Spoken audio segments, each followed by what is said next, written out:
Sore teman-teman yang dari eksternal juga. Nama saya Ivan Lanin, tadi sudah diperkenalkan sedikit. Sebenarnya keaktifan saya untuk, mungkin nanti saya cerita sedikit ya. Jadi acara paparan yang saya sampaikan hari ini sesuai dengan KAK dari panitia. Walaupun kelihatannya banyak sekali yang diminta, tapi saya usahakan untuk memenuhi dalam waktu yang disediakan. Langsung saja. Sesi ini dibagi dua. Yang pertama kita bicara tentang keterampilan berbahasa secara umum, lalu yang kedua kita bicara tentang kaidah bahasa. Tadi saya dapat pesan jangan terlalu serius, jadi kita santai saja. Pada dasarnya kita menggunakan bahasa sehari-hari kan. Kalau kita lihat, pertama mungkin saya cerita sedikit, ini juga titipan panitia nih. Karena tadi kan diceritakan latar belakang saya, pendidikan saya teknik dua-duanya. S1-nya teknik kimia, kemudian S2-nya teknologi informasi. Orang bilang saya itu insinyur bahasa. Kenapa muncul kecintaan saya terhadap bahasa Indonesia? Mungkin saya cerita sedikit. Jadi pertama-tama saya lulus tahun 99, udah cukup lama ya. 99 lulus teknik kimia, ITB, lalu saya bekerja sebagai pemrogram komputer. Jadi sebenarnya kalau ditanya kok suka dengan bahasa, dari awal karir saya sudah menggunakan bahasa. Bedanya waktu itu yang saya gunakan adalah bahasa komputer. Pada tahun 99 sampai 2006 lah kurang lebih, dua bahasa yang saya kuasai itu adalah bahasa komputer dan bahasa Inggris. Bahasa Indonesia enggak, saya anak Jaksel banget. Kalau ada yang bongkar-bongkar Twitter saya yang lama, itu isinya tuh campuran bahasa Inggris, bahasa Kalbu, sama bahasa Sunda. Nah, 2006 saya masuk ke Wikipedia bahasa Indonesia. Ketika itu jumlah artikel di Wikipedia baru 18.000. Sekarang kalau teman-teman lihat jumlahnya sudah 600.000. Jadi perkembangannya luar biasa. Ya iya, berapa tahun tuh? 2006 sampai sekarang itu kurang lebih 17 tahun ya. 17 tahun. Jadi memang sudah cukup lama. Ketika itu motivasi saya sederhana. Ketemu Wikipedia, kalau kita cari kita memasukkan kata apapun lah. Majapahit, Tesla, semua kata kita masukkan di Twitter, yang muncul pertama biasanya apa? Wikipedia ya. Artikel Wikipedia, baik Wikipedia bahasa Indonesia maupun bahasa Inggris. Saya pikir ini situs mantep banget nih. Artinya kalau saya kebayang tahun 2006 itu anak saya umur 2 tahun. Kalau anak saya nanti SMP, dia akan bikin tugas, dia mencarinya dari mana? Waktu itu yang terpikir oleh saya berkontribusi di Wikipedia, saya ingin anak saya nanti bisa, waktu dia dapat tugas, dia bisa mencari di Wikipedia. Waktu dia SMP, sekarang dia SMA, SMP, saya lihat dia ngumpul sama teman-temannya. Lagi ngapain kah? Nama anak saya Arka. Lagi bikin tugas, dia bilang gitu kan. Oh, terus saya lihat halamannya Wikipedia, aduh itu bangganya luar biasa. Terus saya pamer dong, coba kamu lihat ini halaman versi terdahulu, coba cari nama ayah. Dan ada, aduh itu seneng banget loh. Jadi dari 2000, untuk membanggakan anak aja lama banget ya nunggunya ya, 2006 sampai segitu. Tapi memang ketika itu yang menjadi motivasi saya. Lalu tahun 2009 saya ganti profesi, jadi 10 tahun tuh, saya cukup setia lah. 10 tahun saya menekuni satu profesi baru ganti. Saya berganti profesi menjadi konsultan. Kebetulan waktu itu ada kesempatan dari saya jadi pemrogram komputer, saya bikin aplikasi untuk manajemen risiko, dan karena sudah lancar mengurusi manajemen risiko, saya diminta untuk jadi konsultan. Ketika itu terjadi gegar budaya. Ayo ada yang bisa cari bahasa Inggrisnya gegar budaya? Culture shock. Harap diperhatikan, saya akan menggunakan bahasa Indonesia terus ya. Mungkin bagi anak-anak Jaksel akan bingung, karena saya akan menggunakan kata-kata yang jarang didengar. Nanti catat saja kalau ada kata-kata baru yang baru didengar, nanti bisa ditanyakan pas lagi saya tanya jawab. Jadi saya mendapat gegar budaya ketika itu. Dari tadinya di belakang komputer terus, saya harus belajar untuk berbicara di depan orang. Untungnya ketika itu saya sudah cukup rajin untuk menulis. Jadi kalau dari segi kebahasaan lumayan lah, udah nggak terlalu Jaksel banget. 2006 sampai 2009 itu kan sekitar 3 tahun ya. Tapi ternyata berbeda sekali antara menulis dan berbicara. Mungkin merasakan ya. Kalau menulis tuh kita punya kesempatan untuk berpikir. Kita masih bisa untuk mengganti kata, masih bisa untuk mencari, ini bosen nih menggunakan kata yang sama terus-menerus. Kita cari sinonimnya, cari penggantinya kan. Tapi waktu berbicara kita tidak bisa kan. Kita sulit mengendalikan bagaimana aliran pikiran kita keluar menjadi ucapan. Itu yang menyebabkan kadang-kadang kita mengucapkan sebuah kata yang, loh kok gue ngomong itu ya tadi ya. Nah itu yang terjadi, beda sekali antara berbicara dan menulis. Ini yang terjadi tahun 2009. Tapi saya merasa beruntung bahwa dengan menjadi konsultan, paling tidak saya dipaksa untuk meningkatkan keterampilan saya berbicara. Teman-teman mungkin merasakan sendirilah, ada orang yang merasa bahwa keterampilan berbicaranya lebih bagus daripada menulis. Ada juga yang sebaliknya kan. Kalau sebagian besar orang, kalau menurut saya, kalau punya ide, terus kita mau menceritakan kepada orang lain, saya yakin mungkin sekitar 80% orang memilih menggunakan pembicaraan. Karena lebih gampang. Biasanya kalau kita menulis itu kan kita harus memikirkan masak-masak, saya mau nulis apa ya?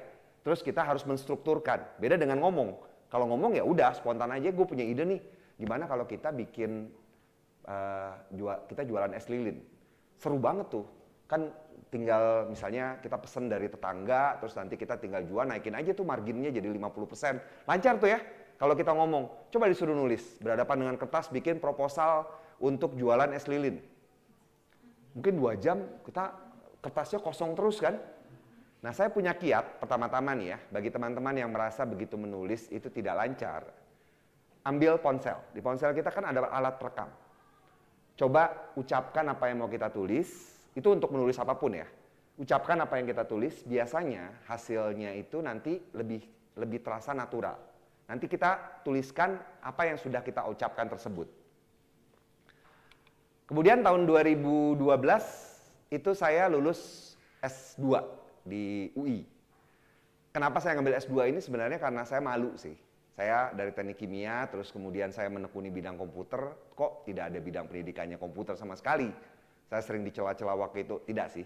Waktu itu saya belum menjadi tokoh publik, jadi nggak banyak orang yang mencela. Kalau sekarang udah banyak yang mencela. Ini apa sih nih Ivan nih? Nggak ada pendidikan sastra atau bahasanya kok sok-sokan ngajarin bahasa gitu. Kalau saya sih biarin aja, yang penting orang melihat hasilnya kan.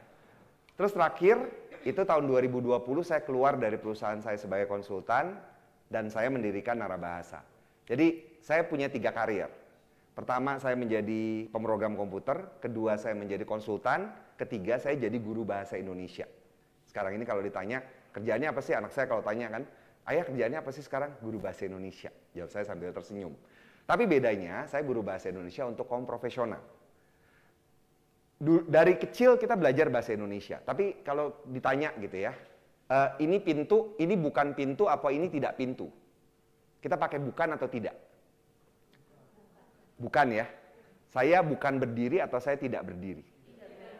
Otomatis kita bisa membedakan kapan kita pakai bukan, kapan kita pakai tidak. Kita bisa memilih nggak bukan masalah atau tidak masalah?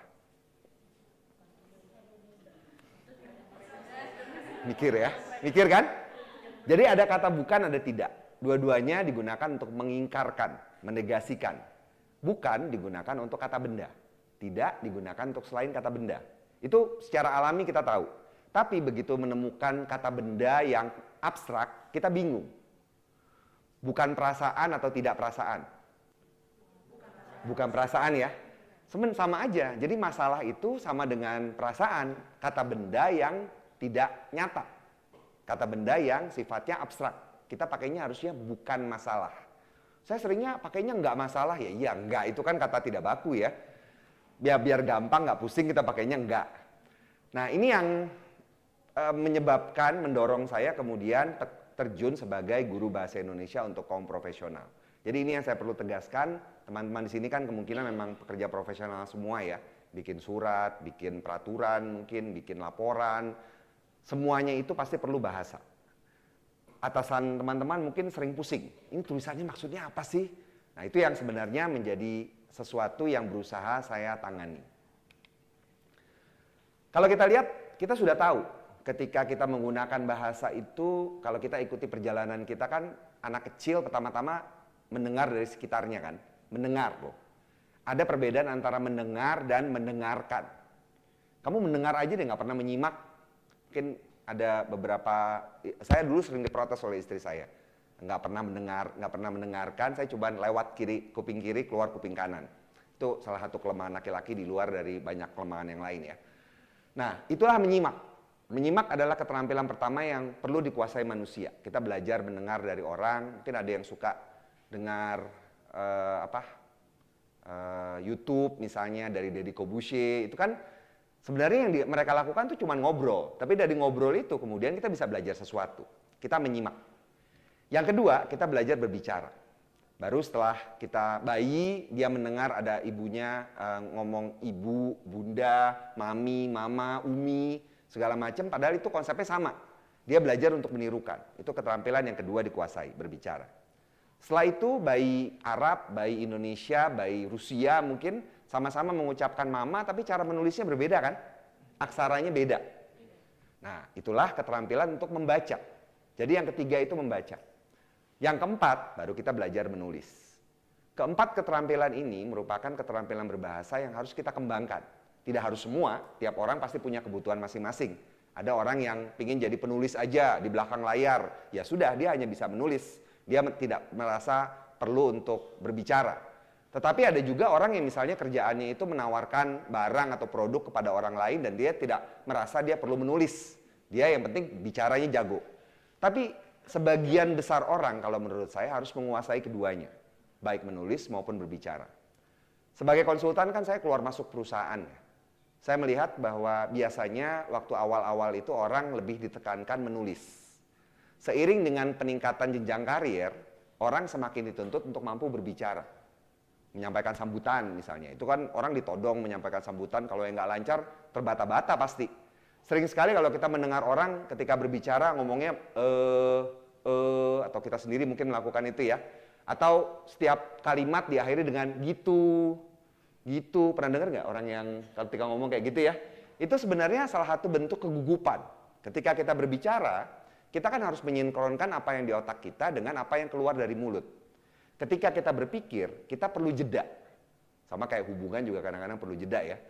Jadi itulah yang menyebabkan banyak orang kemudian mengucapkan bentuk tegun, sebutan kerennya bentuk tegun, gagap lah gampangnya.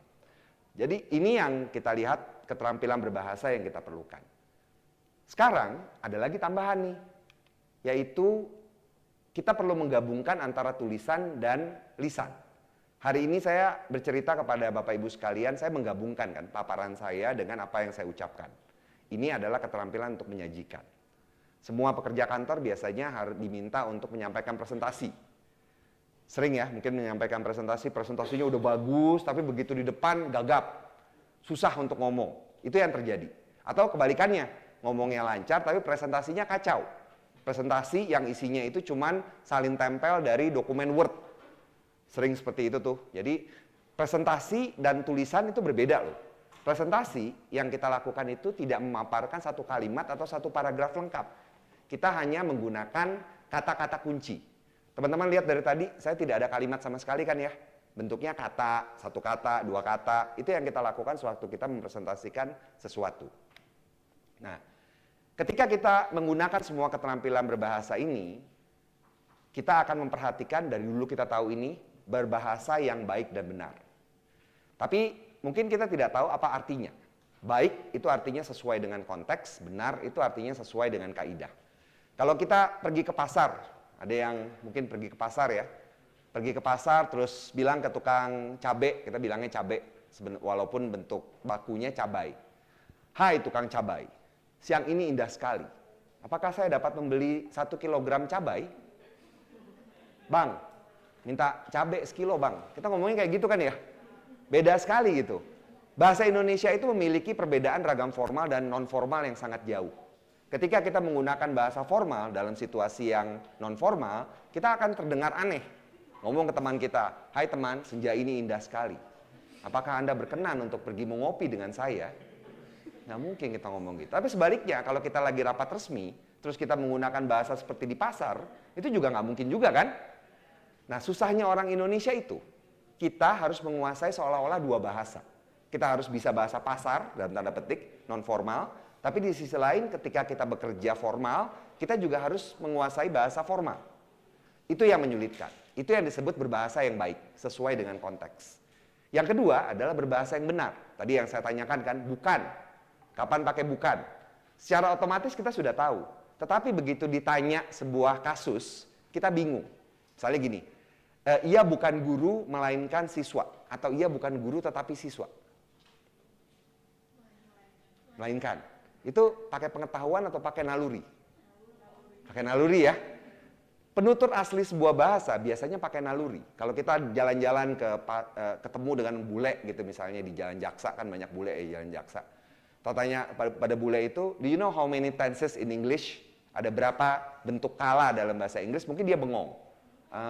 Ada past tense, ada simple tense, ya.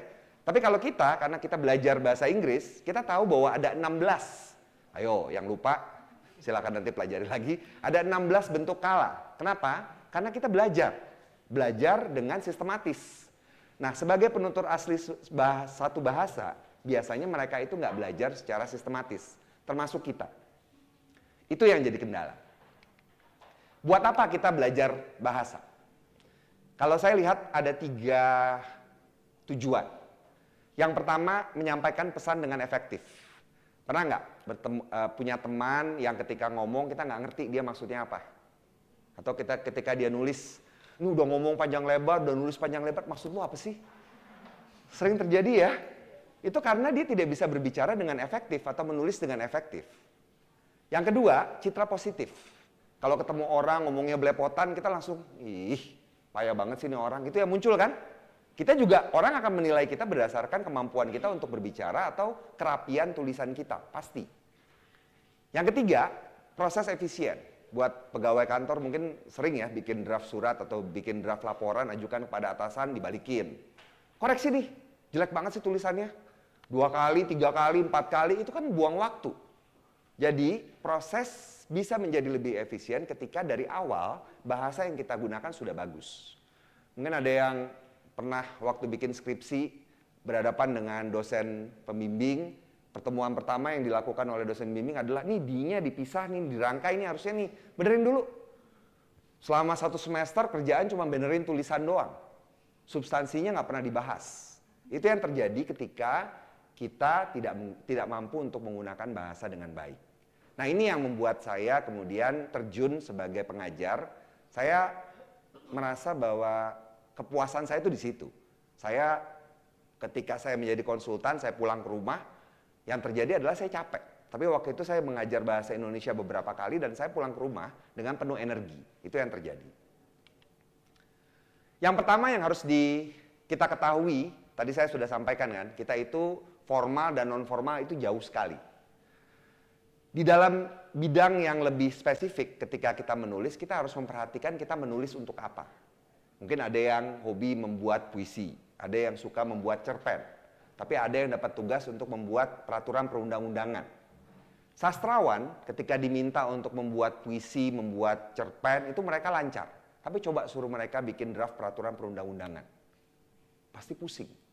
Nanti bikinnya kayak puisi, bikin peraturan kan. Peraturan gubernur nomor sekian, duhai wargaku. Nggak mungkin kan. Itu maklumat raja ya kayak gitu ya. Beda sekali kan. Sebaliknya kalau misalnya penulis peraturan diminta untuk berpuisi atau diminta untuk membuat cerpen, dia kemungkinan sulit. Ya walaupun pejabat-pejabat kita sekarang udah jago untuk berpantun ya. Itu tetap dianggap sebagai karya sastra tadi. Nah, itu adalah bentuk yang ekstrem. Sastra itu sangat lentur, sementara peraturan itu sangat kaku. Di antara kedua hal itu ada lagi yang di tengah-tengahnya. Di atas sastra ada iklan, ada kiriman media sosial, ada cerita. Itu lebih lentur daripada sastra, tetapi dia bukan fiksi. Kemudian di atas itu ada tulisan-tulisan yang kita baca di Kumparan, di Detik, di Tirto misalnya, itu adalah jurnalistik. Apakah dia sama seperti iklan? Enggak, dia lebih formal sedikit lah. Terus setelah itu ada bisnis. Ini tulisan sejuta umat. Hampir semua orang begitu masuk kantor pasti harus membuat surat kan. Lalu setelah itu ilmiah, dan yang terakhir baru hukum. Sebagai pekerja profesional, biasanya yang paling harus kita kuasai adalah laras bahasa bisnis. Teman-teman buat surat, buat laporan, itu kan yang kita lakukan ya. Teman-teman humas mungkin itu perlu untuk membuat kiriman media sosial, perlu untuk membuat siaran pers. Setiap jenis tulisan itu gayanya macam-macam. Ini yang pertama kali harus kita ketahui dulu. Jangan pukul rata. Kalau kita pukul rata, yang kita lakukan sewaktu bikin kiriman media sosial apa? Kita salin tuh yang ada di peraturan, kita tempelkan langsung lengkap dengan tanda titik koma. Kan ada kalau di peraturan ada tanda titik koma tuh ya, meliputi titik 2, ini titik koma, ini titik koma. Terus kita pasang itu di kiriman medsos, nggak seru ngelihatnya. Kita harus belajar untuk melenturkan bahasa kita.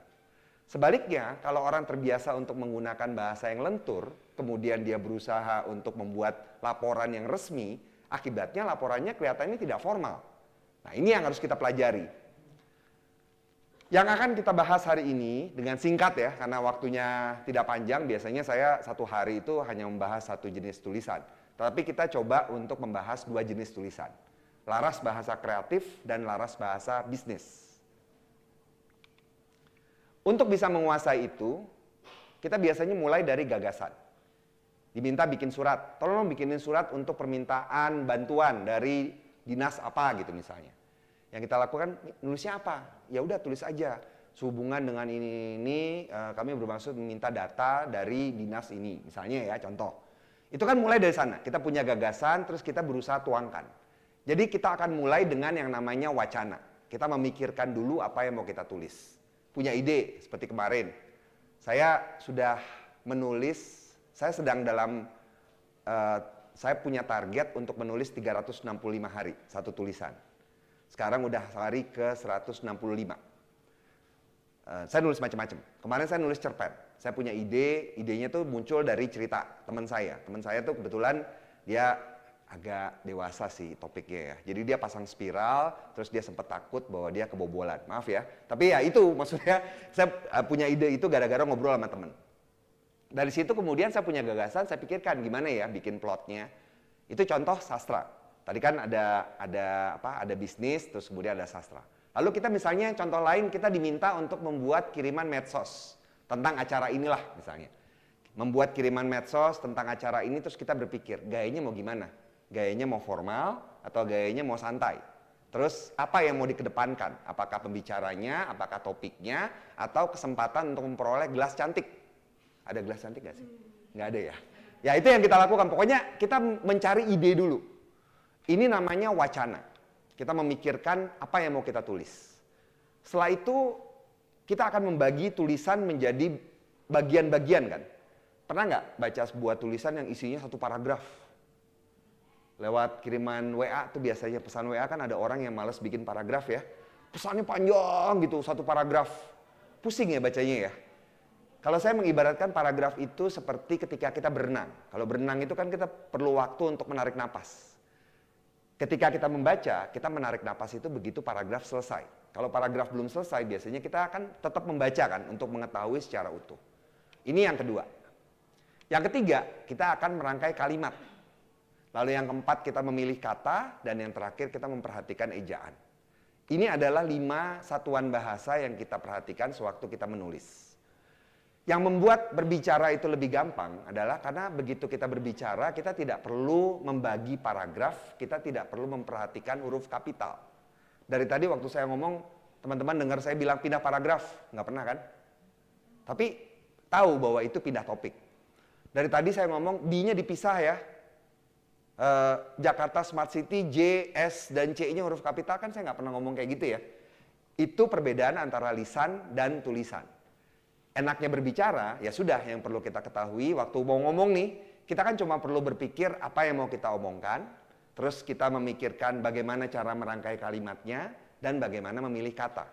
Sayangnya ini menjadi lebih sulit karena kita perlu melakukan itu sambil kita memproduksi suara. Itu yang bikin susah. Kita coba lihat beberapa, masih ada waktu berapa menit? Oke. Yang pertama, tadi kita akan bahas 3 jenis tulisan.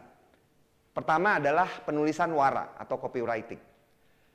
Copywriting itu adalah seni untuk yang bermula dari iklan. Bagaimana kalau kita lihat iklan itu kan seolah-olah kita digiring untuk membeli barang tersebut, kan mengikuti acara itu dengan cara-cara yang baik, yang menyenangkan, yang menarik perhatian. Itu namanya persuasi. Dia meyakinkan kita. Ini yang kita perhatikan sewaktu kita menulis wara. Bagaimana caranya agar tulisan kita itu menarik orang. Kemudian yang kedua, paragraf. Masih ingat tadi ya? Jadi kita bicara wacana, paragraf, kalimat, kata, dan ejaan. Setiap satuan bahasa ini punya kekuatan masing-masing. Jadi yang pertama wacana harus persuasif. Kemudian kedua, ketika kita membuat tulisan yang pendek-pendek, kalau belajar dari pengalaman sendirilah, kalau kita baca paragraf yang panjang, kesannya apa coba? Bosen gitu ya, terus kayaknya serius banget ya. Kalau paragrafnya pendek-pendek, enak kan bacanya kan? Itu kayak kita napasnya tuh pendek, pendek, pendek. Jadi buat paragraf pendek-pendek. Kalau mau tulisan kita menjadi lebih menarik. Yang ketiga, gunakan kalimat yang variatif. Kalau kita baca buku teks pelajaran, isinya kan penjabaran ya. Tata surya adalah gabungan bumi dengan 7 planet lainnya dengan titik sentral adalah matahari. Matahari adalah semuanya itu bentuk penjabaran, uraian. Nggak ada tuh kalimat tanya, tahukah apa yang dimaksud dengan matahari? Nggak ada bentuk pertanyaan, tidak ada bentuk seruan. Padahal kan seruan itu sesuatu yang menarik perhatian orang kan. Ini yang kita gunakan. Jadi kalimat usahakan variatif. Nanti ada contohnya kok. Nah, biar teman-teman bisa melihat apa yang saya maksud. Kemudian yang ketiga, gunakan kata-kata yang emotif. Kata-kata emotif itu contohnya tahukah? Yuk. Nah, itu tuh kata-kata emotif. Kata-kata yang membuat orang merasa tergugah. Lalu sapaan dan seruan. Ketika kita misalnya gini.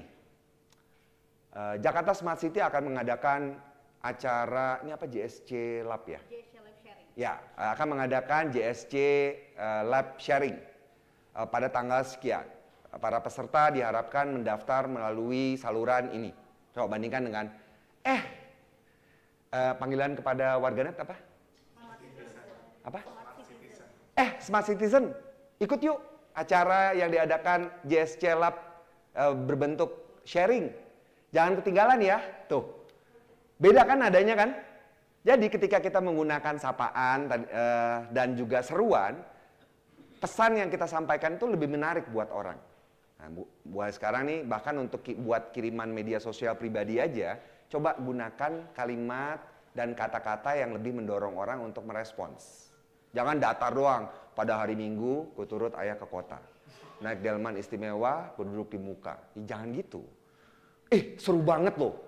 Hari Minggu kemarin, gue ikut ayah ke kota. Tiba-tiba di tengah jalan, itu tuh yang menarik orang tuh seperti itu. Terus yang terakhir, ini salah satu kuncinya nih, emoji. Tulisan itu ada emosi nggak? Nggak ada ya. Beda dengan ketika kita cerita, ngobrol kayak gini penonton kan gitu kan. Tetap loh saya merasa kayak ini, kayak dikelilingi lentong ini.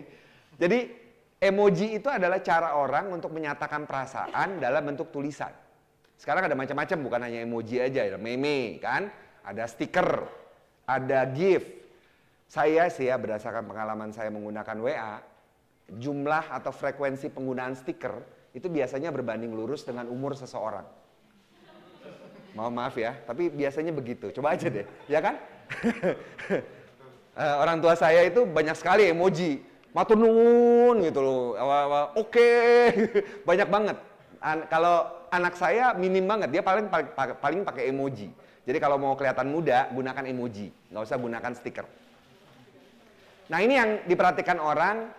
Ini yang kita lihat sewaktu kita menulis suara atau copywriting. Kita lihat wujudnya. Ini kelihatan nggak ya? Cukup kelihatan lah ya. Jadi yang pertama ini dari Kemenkeu RI. Saya bacain lah ya. Tahukah Temenkeu? Dia pakai varian dari temanku, tapi diganti menjadi teman keu. Seolah Temenkeu gitu kan. Tahukah Temenkeu? Labuan Bajo jadi tempat diselenggarakannya KTT ASEAN 2023. Kawasan ditata dan berbagai fasilitas dibangun dengan uang kita untuk dukung kesuksesan ASEAN Indonesia 2023. Harapannya dan seterusnya. Nah, yang terakhir. Jadi, siapa nih yang punya rencana ke Labuan Bajo dalam waktu dekat? Di sini kita lihat apa saja yang mereka gunakan. Wacananya persuasif ya. Terutama kalimat terakhirnya. Dia mengajak pembaca untuk berpartisipasi. Paragrafnya pendek? Pendek. Jadi dulu waktu kita diajarkan ketika sekolah atau kuliah bahwa paragraf itu minimum terdiri atas 3 kalimat, itu sekarang udah tidak terlalu laku. Kalimatnya variatif, ada bentuk, ini sebenarnya menurut saya tidak terlalu variatif, karena dominannya masih yang bentuk kalimat berita. Kalimat pertanyaan hanya ada pada bagian akhir. Kemudian kata emotif ada, tahukah itu kata emotif. Sapaan atau seruan dia pakai, emoji dia belum pakai. Kemungkinan takut dimarahin atasannya. Tapi setahu saya Kemenkeu udah pakai kok. Tidak ada larangan kok untuk instansi pemerintah menggunakan emoji. Emoji itu bagian dari budaya internet.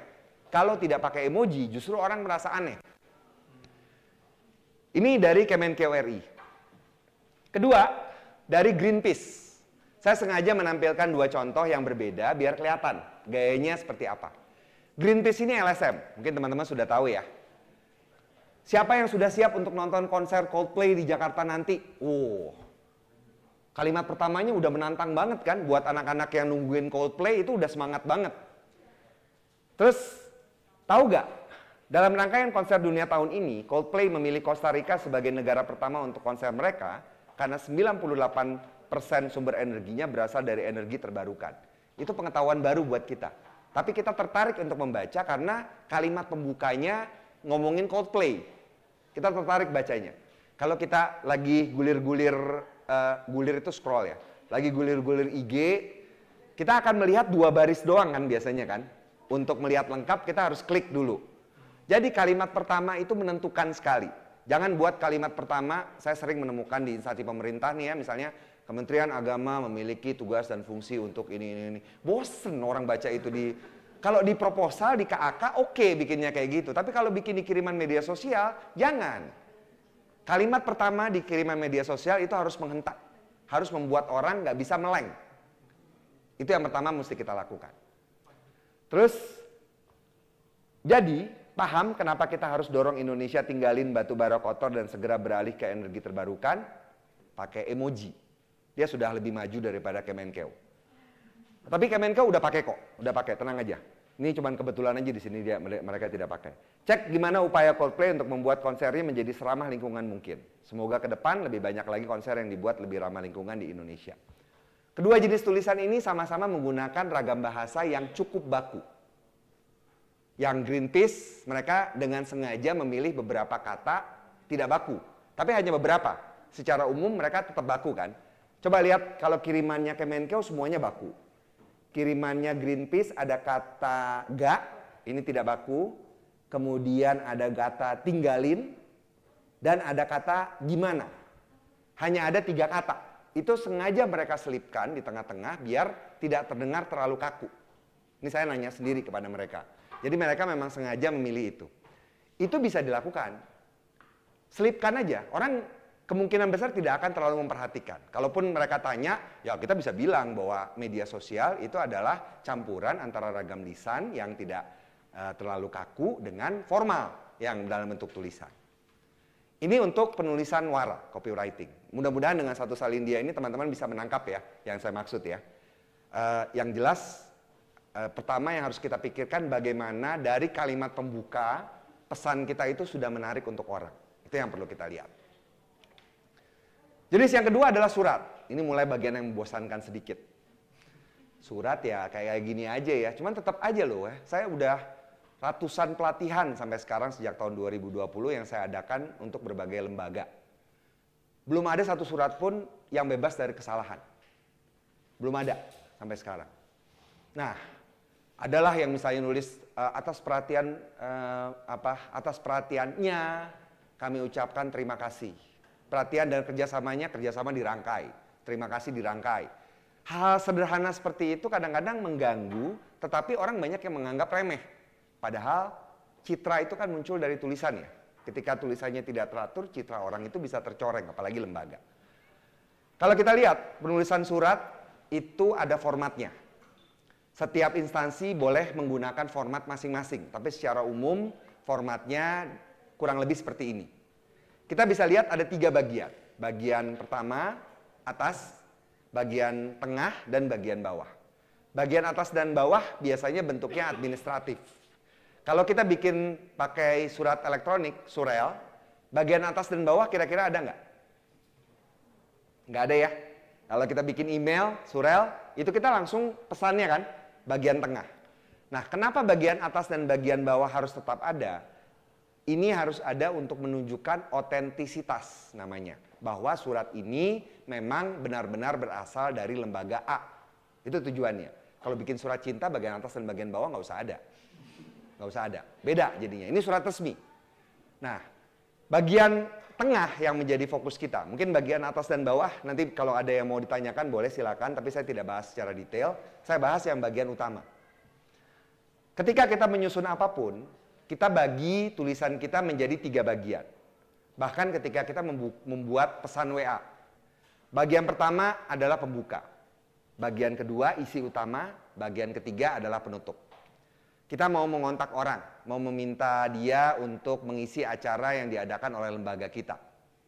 Kita bikin pesan WA, yang kita lakukan adalah, selamat pagi Pak, Bu, saya ini dari JSC. Misalnya ya,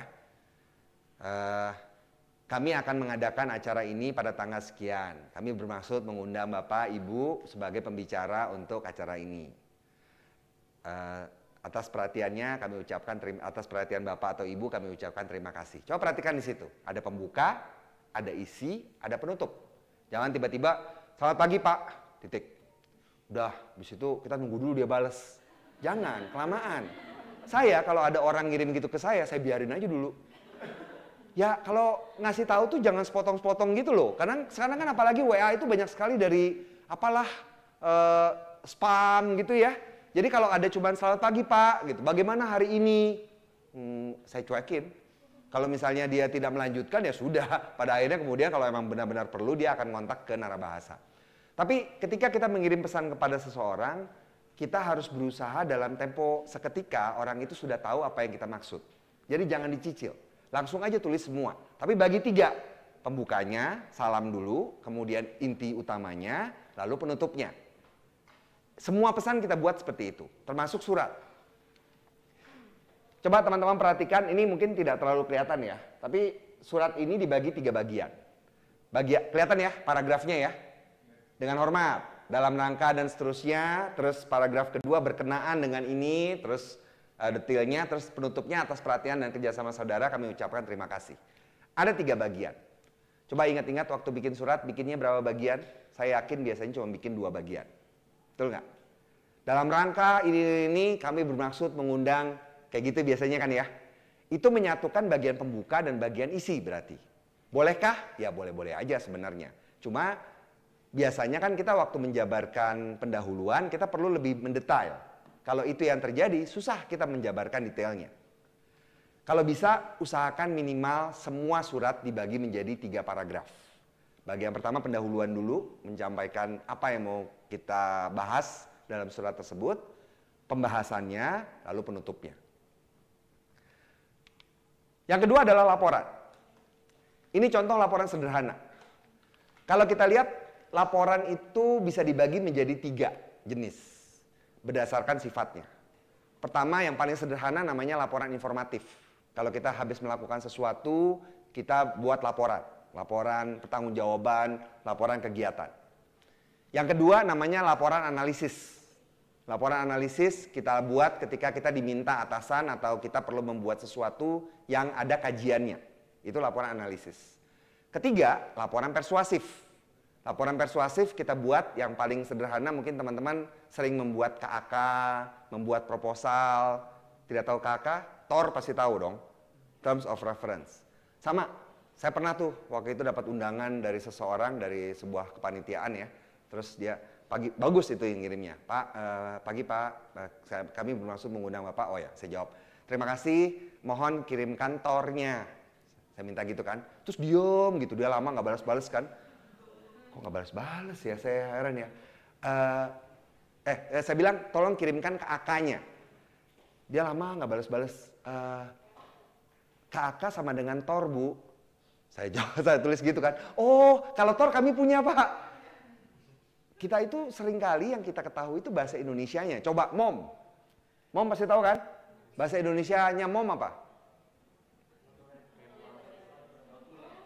Notula atau risalah rapat. Tuh kan. MOU pasti tahu. Bahasa Indonesianya apa? Oh, oke, bagus. Nah itu loh. Jadi sebenarnya kita itu punya istilah-istilah bahasa Indonesia, tapi seringkali yang kita lebih familiar adalah bahasa Inggrisnya. Hari Minggu pergi ke Sudirman. Ada yang nyebut hari bebas kendaraan bermotor nggak? Kenapa? Kan aneh ya.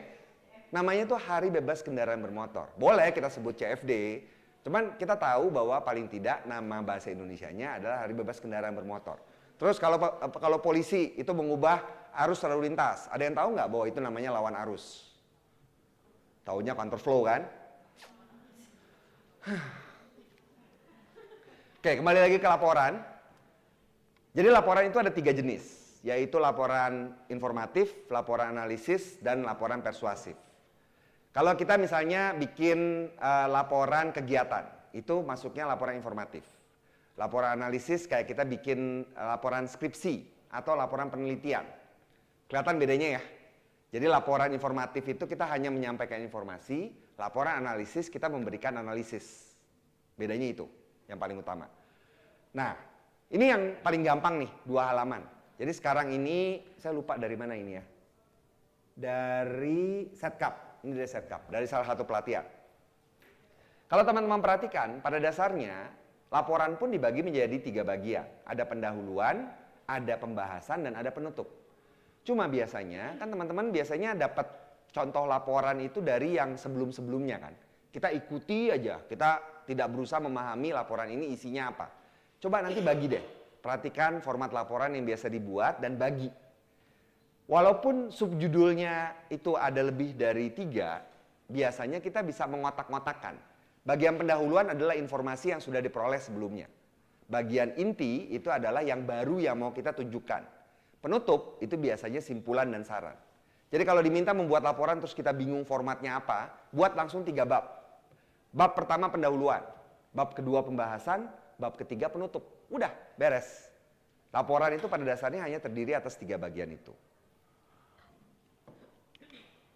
Nah, jadi cukup waktunya. Oke, jadi itu secara singkat, masing-masing satu salindia ya. Walaupun memang jenis tulisan itu beragam sekali. Kita bahas 3 bagian sesuai dengan permintaan dari panitia penyelenggara. Kita bahas penulisan wara atau copywriting yang masuk ke dalam penulisan kreatif. Kemudian penulisan bisnis yang berhubungan dengan penulisan surat dan laporan. Saya Safina dari videografer Markom, Marketing Communication. Dulu saya pernah nanya di Twitter, tapi ini waktu saya skripsian, saya nanya web series itu padanannya apa waktu itu, pas lain jawabnya serial web. Jadi waktu itu saya sempat pertanyaan saya, kan biasanya bukan itu cerita. Skripsi, jadi skripsinya tentang serial web. Ya, waktu itu Oke. skripsi saya tentang serial web. Nah, pertanyaan saya, kan kalau misalnya, kalau nggak salah tuh ada UU yang mengharuskan kayak lembaga-lembaga di Indonesia atau semuanya padanan katanya harus ada bahasa Indonesianya. Sedangkan saya bekerja di Jakarta Smart City yang menggunakan padanan bahasa Inggris gitu. Jadi kalau menurut Mas Ivan Wanyan sendiri, padanan yang tepat untuk Jakarta Smart City itu apa? Karena sebenarnya ternyata di Jakarta banyak, ada Jakarta Creative Hub, apa gitu, jadi kayak sangat global mungkin pikirannya. Tapi padanan Indonesianya apa? Jakarta Kota Pintar atau Provinsi Cerdas kan? Saya boleh cerita sedikit. Boleh. Ketika saya pertama kali gabung di DKI, saya kaget Pak. Karena hari pertama itu, ayo dong kita ini cepat ada giat ini. Apa ya giat? Terus karena saya dari jurnalistik dulu Pak, saya lama di televisi. Kok giat ya? Giat itu kan sesuatu yang rajin, yang Kata sifat. Kok bukan kegiatan ya? Udah dari dulu, dari sononya. Berat juga ya untuk ngomong dari sononya gitu. Saya mau masuk dari cerita itu Pak, soal salah kata berbahasa. Kadang-kadang saya agak gemes juga ya. Meski dimulai, tapi habis koma nambung. Di sana dirangkai. Lalu disambung gitu Ya sebenarnya agak mungkin kalau bukan orang yang setiap hari berguna bahasa itu akan menyebalkan ya. Tapi buat saya sih nggak tahu ya apakah ini benar ya. Banyak orang bilang bahwa berbahasa itu adalah menunjukkan cara berpikir kita ya. Kalau berpikirnya berantakan ya berbahasanya biasanya berantakan. Saya selalu kagum saya dapat tulisan Bung Hatta misalnya ya, karena dia pidato dan nulis bagus dua-duanya. Gitu ya. Nah, bagaimana ya Pak ya caranya supaya baik secara pribadi atau berkelompok seperti sekarang perusahaan atau BLUD seperti Jakarta Smart City itu bisa mengurangi kesalahan salah kaprah berbahasa, karena buat saya ini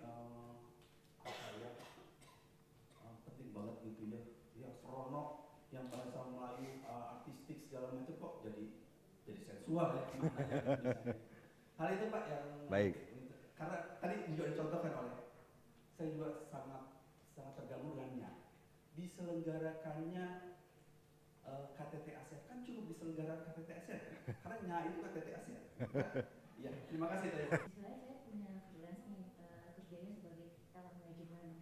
Nah di sisi ini saya juga sebagai admin sempat diminta untuk bikin broadcast gitu, misalnya kayak bikin broadcast job gitu, karena di situ kan juga dikasih bahan-bahannya gitu. Nah kan kadang-kadang disuruh bikin apa ya, dibikin singkatnya gitu, bikin kayak copywriting yang kita gitu. Nah itu kadang kalau misalnya udah dibikin suka dibenerin sama admin satu lagi itu buat disebarin tuh jadi dia salah apa ya, salah bahasa gitu jadinya.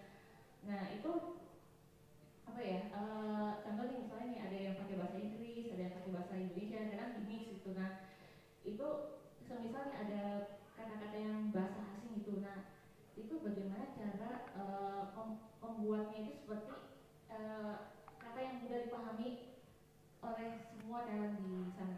Terima kasih banyak. Kalau smartphone itu biasanya kita padankan itu dengan ponsel cerdas. Itu sudah lazim ya. Memang sempat ada persaingan dengan ponsel pintar, tapi sepertinya sekarang yang dipilih orang adalah ponsel cerdas. Jadi menurut saya kalau mau dicari padanannya, cuman ini kan sudah nama lembaga ya, pasti agak sulit. Tapi kalau mau ya namanya itu Kota Cerdas Jakarta sih harusnya, karena kita kan struktur kita kan terbalik dari bahasa Inggris ya. Kita itu mengikuti struktur DM, menerangkan bahasa Inggris itu MD. Jangan sampai nanti kayak nama partai itu loh, bahasa Inggrisnya kan National Democrat, bahasa Indonesianya Nasional Demokrat, harusnya Demokrat Nasional. Ini disiarkan ke YouTube ya, yang mampus gue. Ya udah nggak apa-apa, ya udah terlanjur gimana lagi.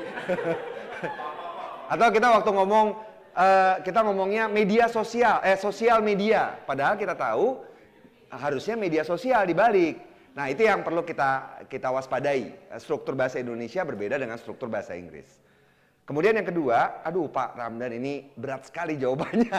Kebetulan Salindia terakhir saya membahas kesalahan berbahasa Pak. Jadi saya mohon izin untuk tunda ini sampai nanti ya Pak terakhir. Karena kita harus tahu dulu nih penyebabnya apa, baru kita bisa cari solusinya.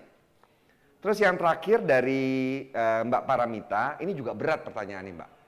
Saya itu terus terang berjuang untuk tidak mengucapkan Pak meetingnya di cancel itu bertahun-tahun. Dari tahun 2006 waktu saya mulai menulis di Wikipedia, itu saya berjuang keras untuk tidak menyelipkan kata bahasa Inggris ketika saya berbicara. Susah. Coba kalau mau belajar besok libur lagi ya. Senin lah, Senin. Mulai belajar tidak ngomong meeting, ngomongnya rapat. Pergi naik pesawat, pesawatnya ditunda, bilangnya ditunda, bukan di cancel, bukan di delay. Susah loh. Kenapa? Karena kita udah melekat di kepala kita sehari-hari. Kita tidak lagi bisa membedakan mana kata bahasa Inggris, mana kata bahasa Indonesia. Kita tidak sadar. Nanti weddingnya di mana? Udah santai aja gitu loh. Udah nggak mikir bahwa wedding itu ya acara nikahan, kan sebenarnya bisa kan? Sebenarnya kita bisa melihat contoh Mbak Paramita ya. Kita bisa melihat contoh ketika orang pertama belajar yoga. Waktu orang pertama belajar yoga, latihan mereka tuh sederhana. Belajar untuk mengatur napas. Kita bernapas setiap hari. Kenapa kita mesti belajar lagi napas? Karena ternyata napas itu sumber energi. Ketika kita sudah menertibkan cara kita bernapas, energi kita menjadi lebih tersalurkan. Jadi dari hal kecil yang kita lakukan sehari-hari, berbahasa tadi, itu bisa memperbaiki cara kita berbicara, cara kita menulis. Istilah keren kalau sekarang, anak sekarang tuh nyebutnya kan, apa sih? Mindful. Bahasa Indonesianya apa coba? Paling gampang sadar lah. Mindful itu kan sadar kan? Sadar ketika berbicara, sadar ketika menulis, sadar ketika makan kan, mindful eating, sadar makan kan? Tuh. Sadar, waktu ngomong itu perhatikan apa yang keluar dari mulut kita, perhatikan apa yang kita tulis waktu menulis. Mungkin itu sih. Jadi tidak ada kiat langsungnya. Ya saya bilang tadi, saya 4 tahun tuh, 2006 sampai 2010 masih aja ngomong meetingnya di cancel. Sekarang alhamdulillah saya udah insaf, saya tidak pernah dicampur. If I want to speak in English, then I speak the whole sentence in English. I can speak English. Cie, belagu banget. Bahasa Cina mau? Nggak bisa saya. Mudah-mudahan bisa terjawab. Pak Ramdan, saya izin nanti dijawab di Salindia. Kebetulan pas Pak, ada kesalahan berbahasa yang terakhir. Tuh Pak, kesalahan berbahasa. Kita lanjutkan dulu ya. Oh, maju lagi. Nah, PR terbesar adalah orang itu pengennya cepat-cepat. Saya diundang sebuah lembaga, Pak, tolong ajarkan biar karyawan di perusahaan kami itu tidak banyak saltik lagi. Saltik itu typo, dari salah tik. Kan kita mengenal saltum kan, salah kostum. Ya, tinggal di saltik aja dari salah tik. Bagaimana caranya kita belajar lagi bahasa kita dengan cepat? Sebenarnya dari dulu kan kita sudah belajar ya, cuma kita tidak belajar secara terstruktur. Jadi langkah pertama yang kita perlu lakukan untuk belajar lagi bahasa kita adalah menstrukturkan pikiran. Bagaimana caranya? Kita lihat ini. Saya ulangi lagi. Ketika kita mau menulis, kita akan melalui 5 tahapan atau 5 satuan bahasa. Dari wacana yang paling tinggi, kemudian yang kedua paragraf, lalu kalimat, kata, dan ejaan. Waktu saya jadi konsultan dulu, konsultan itu punya mantra. Kalau memaparkan presentasi, berikan hanya 3 butir untuk semua hal. 3 masalah terbesar Jakarta, gampang ngafalinya. 3 instansi yang paling berpengaruh, gampang. Kenapa? Entah bagaimana angka 3 itu magis. Orang gampang ngafalin 3. Untuk setiap tingkatan, jadi saya buat 3 hal yang perlu diperhatikan. Kita mau bikin tulisan. Kita lihat jenisnya, terus bagaimana menata tulisan itu, dan bagaimana memperhatikan kelengkapan. Mau membuat copywriting, wara, kiriman medsos. Kita perhatikan, jenis tulisan medsos, santai, tapi formal buat lembaga kan. Terus apa yang perlu digunakan, kalimat pembukanya harus menarik. Itu adalah memperhatikan jenis. Kemudian kita menata tulisan. Bagaimana cara menata tulisan nanti saya paparkan lebih lanjut. Tapi pada dasarnya waktu kita mau buat tulisan, kita memperhatikan 2 hal. Kita buat tulisan untuk apa, tujuannya. Lalu bahannya kita dapat dari mana. Itu 2 hal yang kita perhatikan waktu kita menata kan. Dan yang terakhir, kita memperhatikan kelengkapan. Bikin surat dengan bikin kiriman medsos itu berbeda. Bikin surat, kita harus pakai kop surat. Harus memperhatikan bagaimana penulisan alamat. Kiriman medsos tidak. Jadi ini adalah masalah kelengkapan. Beda-beda tuh. Menyusun paragraf. Kita memperhatikan jenis paragraf, lalu bagaimana mengembangkan. Biasanya paragraf itu berangkat dari 1 kalimat utama, lalu kita kembangkan jadi kalimat-kalimat penjelas. Jadi ingat lagi nih pelajaran SD SMP kan ya. Masih ingat kalau kalimat utamanya terletak di depan disebutnya paragraf apa? Boleh diskusi dulu. Deduktif. Yang intinya di depan namanya deduktif. Intinya di belakang namanya induktif. Itu paragraf. Kemudian yang ketiga adalah kalimat. Ketika kita menyusun kalimat, yang perlu kita perhatikan adalah bagaimana kalimat kita itu jelas. Sebuah kalimat selalu memiliki subjek dan predikat. Itu yang minimum. Saya makan, dia kecewa. Itu semua kalimat. Cuman 2 kata kan. Jadi tidak harus selalu SPOK. Dulu kita diajarkan harus SPOK kan. Padahal tidak selalu. Minimal harus ada subjek, harus ada predikat.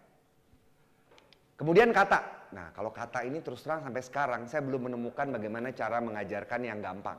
Karena milih kata itu susah banget loh. Coba perhatikan. Apa bedanya bulat dan bundar? Bola bulat apa bundar? Bulat. Ya, bundar kira-kira apa? Topi saya. Topi saya bundar, ya kan ya? Jadi apa bedanya bulat dan bundar? Ya. Begitu kita analisis kita tahu kan? Tapi kalau tidak yang kita lakukan adalah pakai insting. Betul ya? Apa bedanya ikhlas dan rela? Makin susah nih soalnya makin lama nih. Ikhlas itu untuk ngasih, rela itu untuk terima. Oh. Ikhlas tuh ngasih, rela itu nerima. Itu bedanya. Apa bedanya iri dan cemburu? Makin lama makin susah nih soalnya ini. Iri dari pikiran, cemburu dari perasaan. Boleh.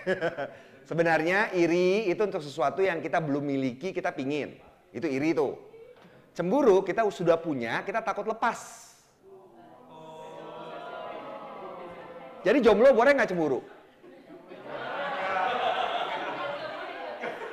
Jomblo nggak boleh cemburu. Dia belum memiliki apa-apa. Harga diri aja dia nggak punya. Maaf, buat yang jomblo. Maaf. Maaf ya. Jadi iri itu kita orang punya, kita mau. Itu namanya iri. Kalau cemburu kita sudah punya, terus kita takut lepas. Biasanya pasangan, anak itu cemburu itu namanya. Jadi itu bedanya ya. Susah kan kata ya? Perlu pakai perasaan untuk merasakan apa bedanya. Apa bedanya memeluk dan mendekap? Coba rasakan, kalau perlu peragakan. Coba, rasa nggak bedanya? Kebalik, justru mendekap lebih serius. Kalau memeluk bisa gini nih, rangkul, memeluk, itu bisa. Kalau mendekap tuh harus gitu kan. Apa bedanya rindu dan kangen?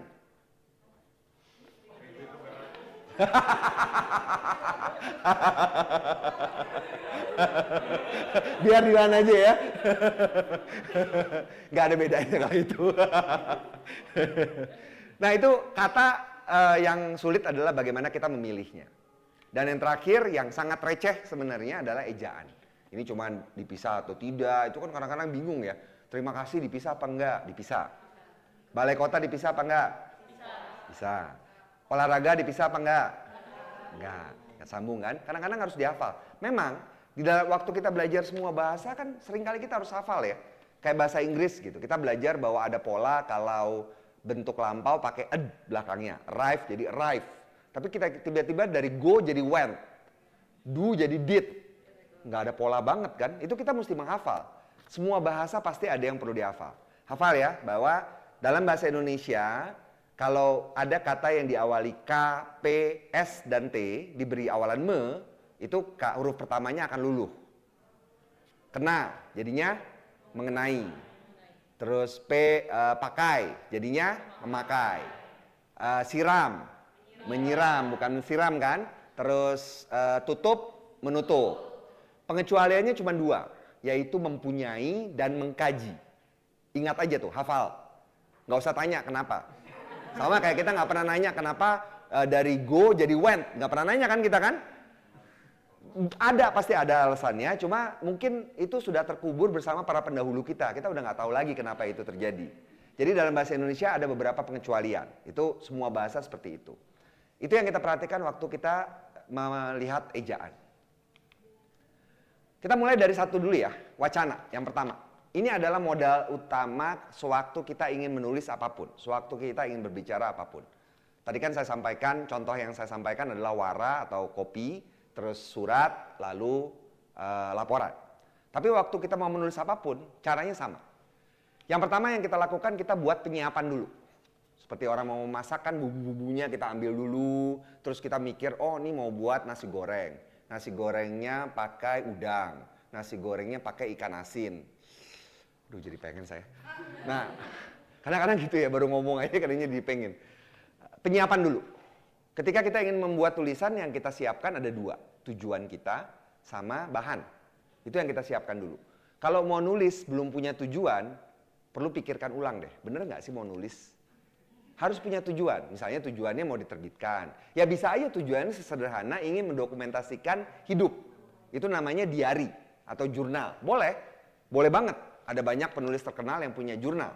Itu adalah cara orang untuk merawat ingatan memang. Tapi tujuan mesti jelas. Habis itu bahan. Banyak orang yang berpikir, saya nggak punya bahan buat nulis nih. Sehari-hari itu ada banyak sekali bahan untuk ditulis. Sumber tulisan itu bisa 3. Baca, sering baca kan ya.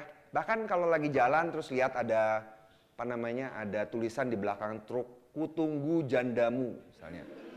Itu feminis pasti protes tuh tulisan-tulisan kayak gitu.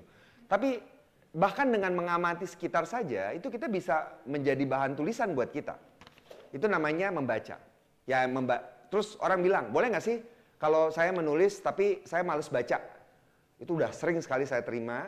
Kalau kita lihat kalimat yang muncul sewaktu kita berbicara dengan kalimat yang muncul waktu kita menulis beda nggak? Beda. Kalimat lisan biasanya lebih tidak formal, tidak terlalu memperhatikan keteraturan. Begitu kita menulis, kita perlu pemahaman terhadap bagaimana kalimat yang efektif, yang rapi, yang orang langsung bisa paham. Kalau kita ngomong, kita punya kesempatan untuk menjelaskan kepada orang lain. Orang akan jawab, gimana tadi? Cuma kalau kita menulis, begitu tulisan itu keluar dari tangan kita tidak punya kuasa lagi terhadap tulisan tersebut. Jadi kalimat di dalam tulisan harus lebih jelas daripada kalimat dalam bentuk lisan.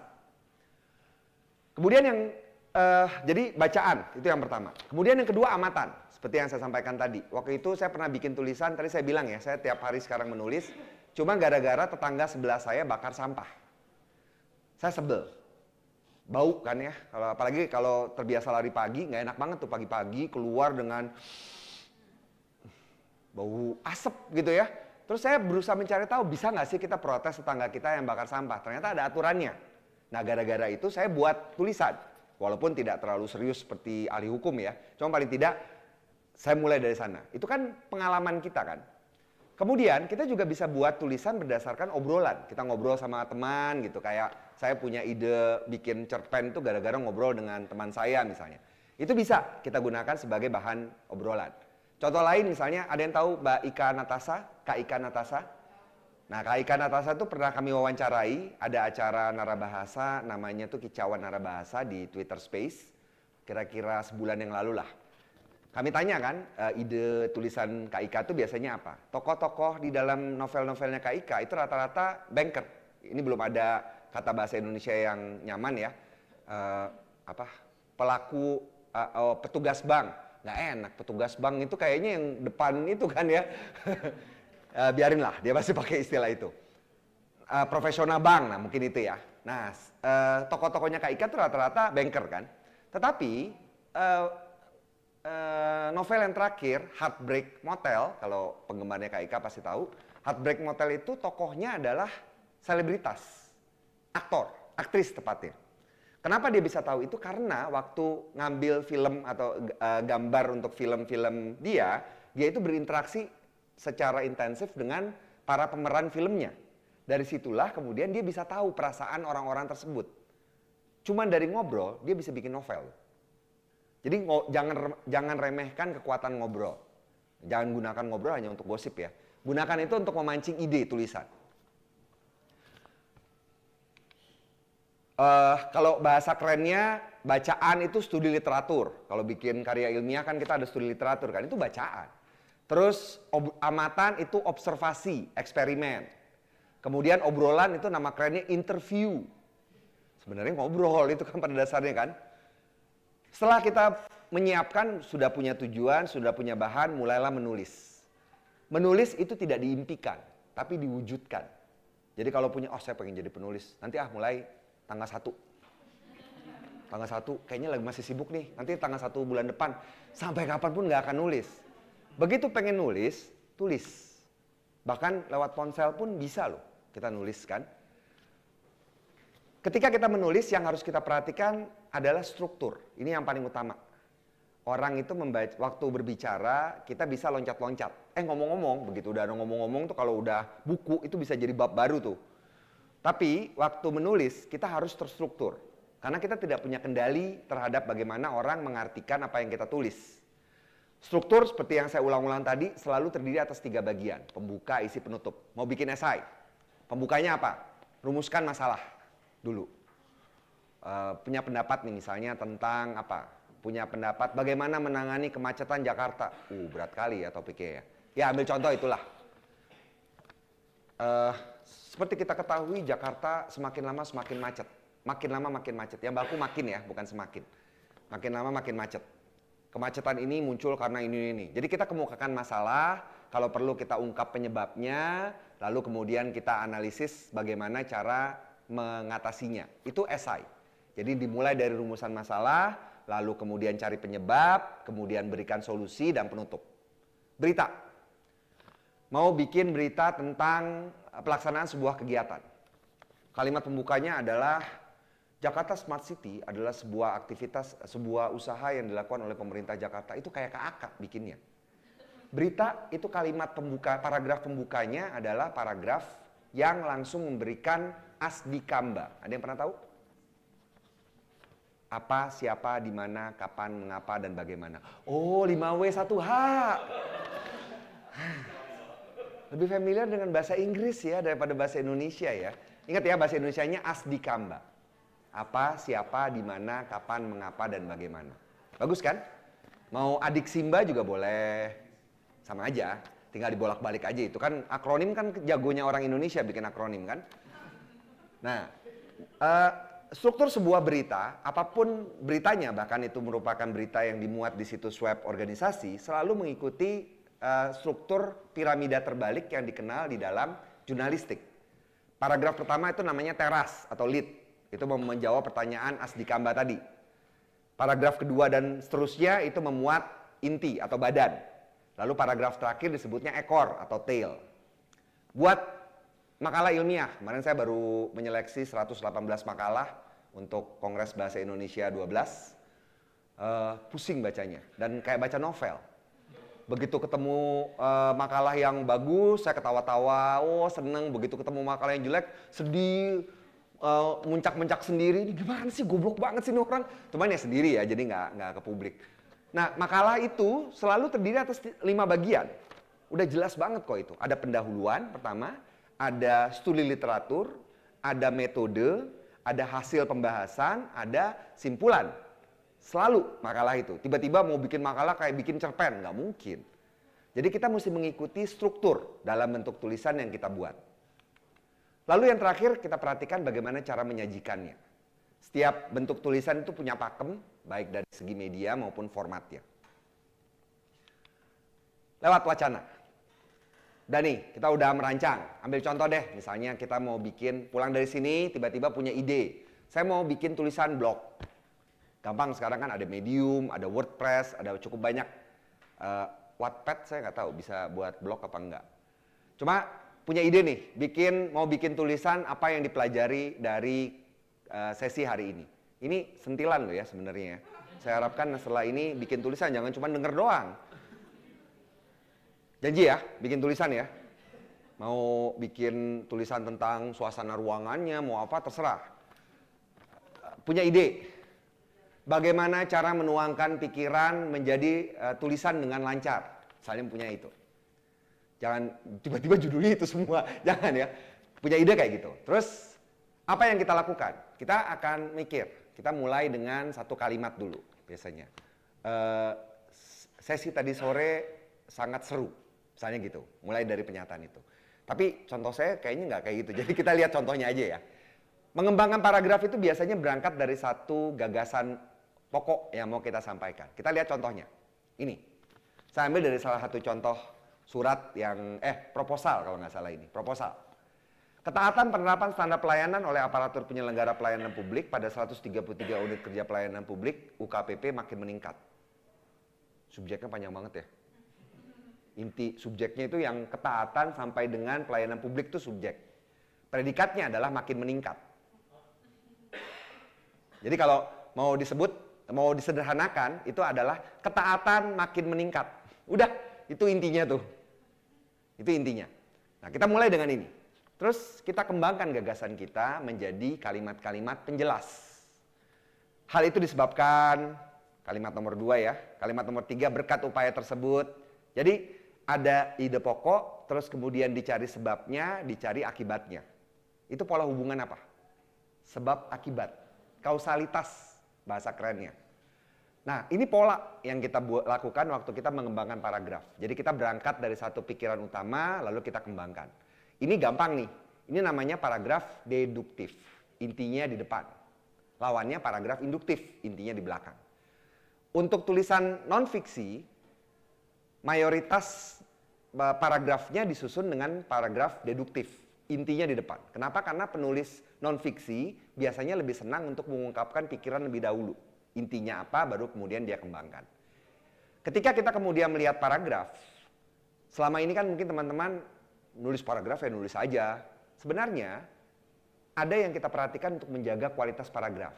Ini nggak usah pusing-pusing ya, kalau mas bikin paragraf aja masih susah sekarang, yang sebelah kiri nggak usah diperhatikan. Sebelah kiri ini adalah bagaimana meningkatkan mutu paragraf kita. Yang harus kita perhatikan pertama, satu paragraf itu satu gagasan utama. Biasanya yang saya bilang tadi ada di depan atau ada di belakang. Ini salah satu kiat untuk membaca buku. Mungkin sering membaca buku terus merasa lama banget waktu membaca buku ya. Saya punya kiat, apalagi kalau pakai PDF, baca buku, kasih stabilo kalimat pertama dari setiap paragraf. Biasanya itu adalah kalimat utama. Saya baca satu buku biasanya cuma 15 menit. Baca cepet. Yang saya lakukan adalah baca judul, baca kalimat pertama, habis itu saya cerna. Baru setelah itu saya baca lagi. Karena saya senang baca buku dan nggak mungkin semua buku itu saya baca dengan saksama. Pasti saya pilih-pilih. Itu cara baca buku yang cepat. Itu tidak bisa diterapkan sewaktu kita baca fiksi. Kenapa? Karena fiksi itu pakai rasa. Nggak bisa kita coba baca simpulan. Atau kayak istri saya, kalau baca fiksi yang dibaca halaman terakhir dulu.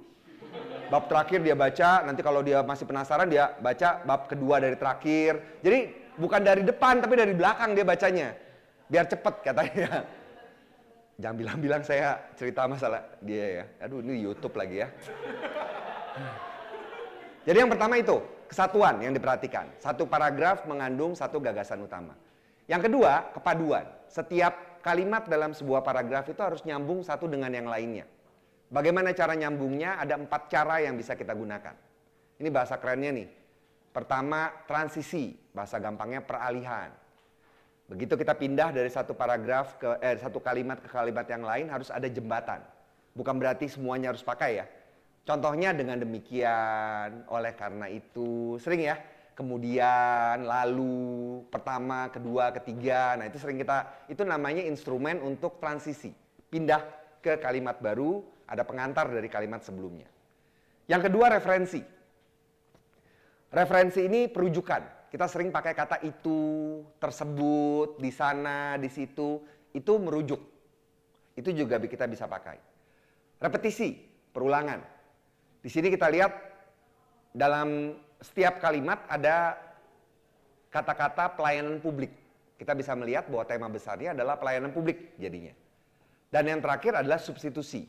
Substitusi ini cara kita untuk mengganti variasi, biar nggak bosen menggunakan kata. Nah ini yang harus kita perhatikan sewaktu kita mengembangkan paragraf. Pastikan bahwa setiap kalimat itu nyambung. Jadi baca lagi begitu menulis, terus perhatikan ini kalimat ini nyambung nggak dengan kalimat sebelumnya. Kalau tidak nyambung, biasanya kita perlu memindahkan menjadi paragraf baru. Itu yang perlu kita lakukan. Kemudian ketuntasan, informasi lengkap, lalu keruntutan, dan yang terakhir konsistensi. Ini saya agak cepat-cepat karena kayaknya moderator udah melihat-lihat jam terus dari tadi. Ini paragraf, tenang kok, sedikit lagi. Kemudian yang ketiga adalah kalimat. Jadi tadi wacana, paragraf, ini pelajaran bertahun-tahun diringkas dalam waktu singkat ya. Ini dari SD sampai kuliah lo belajar bahasa Indonesia. Kalimat, saya ulangi lagi. Kalimat ini sama dengan yang tadi. Yang kita perhatikan sewaktu kita melihat kalimat ada 5 juga. Kejelasan, ketepatan, kelugasan, kehematan, dan kesejajaran. Kejelasan, mungkin waktu ikut ujian tertentu misalnya masuk kemana, itu dapat pertanyaan apa gagasan utama dalam kalimat ini. Sering dapat pertanyaan kayak gitu ya. Sebenarnya yang dicari itu cuma subjek dan predikatnya doang loh. Itu inti utama dalam sebuah kalimat. Nah ini lihat ya, jadi yang paling perlu kita ketahui, kalau lihat kalimat ini kan panjang-panjang ya, ketaatan dan seterusnya, bisa lihat nggak subjeknya mana, predikatnya mana? Unsur kalimat ini ada subjek, predikat, objek, pelengkap, dan keterangan. Coba dikucek-kucek matanya sedikit, lihat warnanya berubah nggak? Berubah loh warnanya. Tenang, ini bukan sulap, bukan sihir, cuma animasinya PPT aja kok. Begitu diwarnai, inilah yang dilihat editor. Jadi editor itu matanya itu langsung lihat subjeknya mana, predikatnya mana, objeknya mana. Karena itu adalah cara mereka untuk melihat apakah sebuah kalimat itu sudah rapi atau belum. Coba lihat kalimat pertama. Jelas ya kalau kayak gini kan ya. Subjeknya panjang banget. Predikatnya cuman makin meningkat. Nah, kalimat kedua, subjeknya hal itu, kemudian predikatnya disebabkan, di belakangnya itu namanya pelengkap. Kenapa? Kok bukan objek? Karena definisi objek adalah dia bisa diubah menjadi subjek ketika kalimat diubah menjadi kalimat pasif. Nah, ini udah kalimat pasif. Jadi yang di belakang kata kerja pasif itu bukan lagi objek, namanya pelengkap. Kalau di belakang kata kerja pasif baru aktif namanya baru objek. Ini ada 3 komponen. Kemudian nomor 3, berkat upaya tersebut Pemkab Sleman mendapatkan, nah ini lengkap nih. Ada keterangannya, ada subjeknya Pemkab Sleman, predikatnya, lalu objeknya. Kalau kita perhatikan, mungkin ada yang waktu sekolah dulu mendapat ceramah dari gurunya dibilang bahwa jangan mengawali kalimat dengan kata depan. Nggak boleh pakai di, nggak boleh pakai dari, mungkin ya. Sebenarnya boleh. Kalau kita lihat keterangan ini kan unsur yang paling fleksibel. Kita bisa pindah-pindah letaknya. Coba perhatikan. Kalau kita pindah belakang bisa nggak? Pemkab Sleman mendapatkan ini berkat upaya tersebut. Boleh? Bisa ya? Pemkab Sleman berkat upaya tersebut mendapatkan, bisa ya? Jadi keterangan itu paling fleksibel. Apa yang disebut keterangan? Keterangan tempat, keterangan waktu, keterangan cara, macam-macam. Ketika kita memiliki keterangan di dalam kalimat, gunakan itu untuk membuat kalimat kita menjadi lebih variatif. Perlu ingat itu, kita bisa pindahkan letaknya. Ini yang kita lihat waktu kita menyusun kalimat. Jadi intinya apa? Kalimat pertama apa intinya? Inti paling utama kalau dalam bahasa Indonesia itu biasanya predikat. Ketika kita melihat kalimat, kita ingin tahu apa yang terjadi pada subjeknya. Coba, subjeknya segini panjang, oh makin meningkat. Udah kan? Cuma itu doang kan? Terus yang kedua, oh ini penyebabnya. Betul kan? Terus yang ketiga, berkat upaya tersebut mendapatkan. Oh dia dapat. Udah kan? Cuman bahwa ini ada yang meningkat, penyebab meningkatnya, terus kemudian akibatnya apa. Itu yang kita omongkan sewaktu kita diminta untuk meringkas paragraf ini. Inti dalam sebuah kalimat predikat. Cari langsung predikatnya. Ini pasti perlu waktu nanti teman-teman untuk mencernanya, tapi latihannya paling gampang buat saya, coba latih mata, kalau udah berhasil, itu begitu lihat kalimat langsung warnanya berubah. Enggak. Bahaya kalau gitu. Enggak. Bahaya. Jangan gitu lagi, langsung merah, kuning gitu. Ya, editor aja juga tetap nggak berubah sih. Ini cuma buat keperluan presentasi aja. Jadi yang kita lihat dalam kalimat itu, subjek, predikat. Lalu panjang kalimat.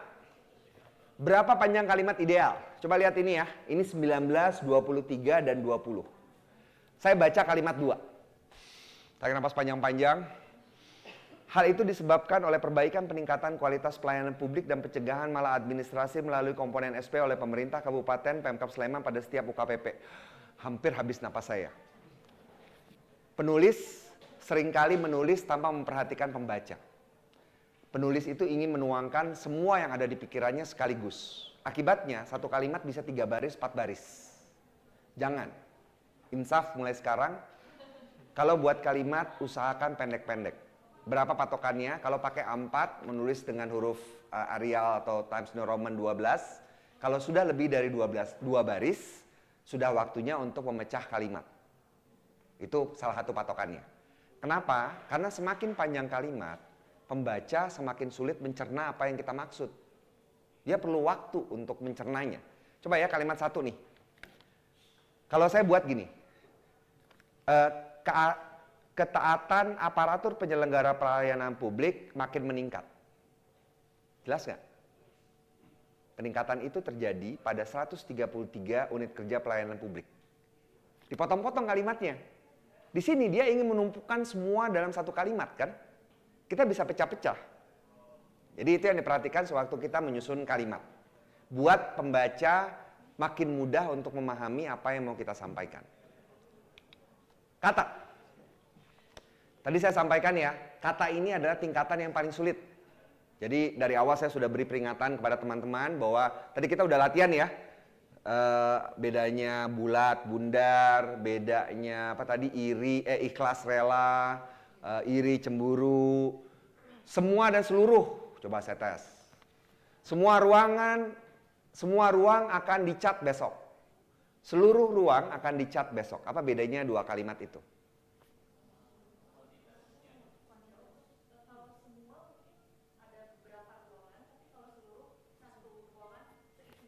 Ya, sebenarnya seluruh bisa juga semua sih. Jadi semua dan seluruh itu mengandung makna banyak, tetapi seluruh itu dalam satu kesatuan. Cara menguji paling gampang gini. Semua provinsi bisa, seluruh provinsi bisa juga. Ya kan? Seluruh Indonesia bisa. Semua Indonesia bisa nggak? Nggak bisa. Lihat ya bedanya. Jadi setiap kata itu kadang-kadang memang ada perbedaan, walaupun itu sedikit. Yang dilakukan adalah kita rasa. Biasanya penutur asli itu gampang merasakan. Contoh lain misalnya kita tahu kata depan atau kata hubung yang menunjukkan peruntukan, kita tuh punya 5 kan. Kita punya untuk, bagi, demi, buat. Satu lagi, ya pokoknya itulah. Nah, ada untuk, bagi, demi, buat. Ada perbedaannya nggak? Saya lakukan ini demi ibu. Saya lakukan ini untuk ibu, saya lakukan ini bagi ibu, saya lakukan ini buat ibu. Bisa semua? Rasanya beda-beda ya? Rasanya beda kan ya? Nah, jadi cara kita untuk menguji makna kata paling gampang itu dengan teknik substitusi. Kita gunakan dalam kalimat, kita ganti katanya, rasanya beda apa enggak. Itu kalau kita mengandalkan perasaan. Tapi harus diingat bahwa sekarang kita punya kamus. Sudah tahu? KBBI daring namanya. KBBI.Kemdikbud.go.id. Bisa dicari nanti. Itu dari Kemendikbud, jadi bisa kita gunakan sebagai rujukan. Apa yang kita lihat sewaktu kita memilih kata? Gampangnya ada 3 hal. Pertama ketepatan, kedua keserasian, dan yang ketiga kecermatan. Ketepatan berhubungan dengan makna. Tadi kan kita bahas makna tuh. Kemudian keserasian berhubungan dengan peletakannya di dalam kalimat. Tadi contoh buat, demi, untuk, itu beda-beda penggunaan di dalam kalimatnya. Kecermatan berhubungan dengan efisiensi penggunaan. Kita lihat satu-satu. Ketepatan. Saya pernah waktu anak saya umur 2 tahun atau 3 tahun dia lagi belajar ngomong, terus saya pulang kantor, dia bilang, ayah, tetangga sebelah mati. Tetangga sebelah mati.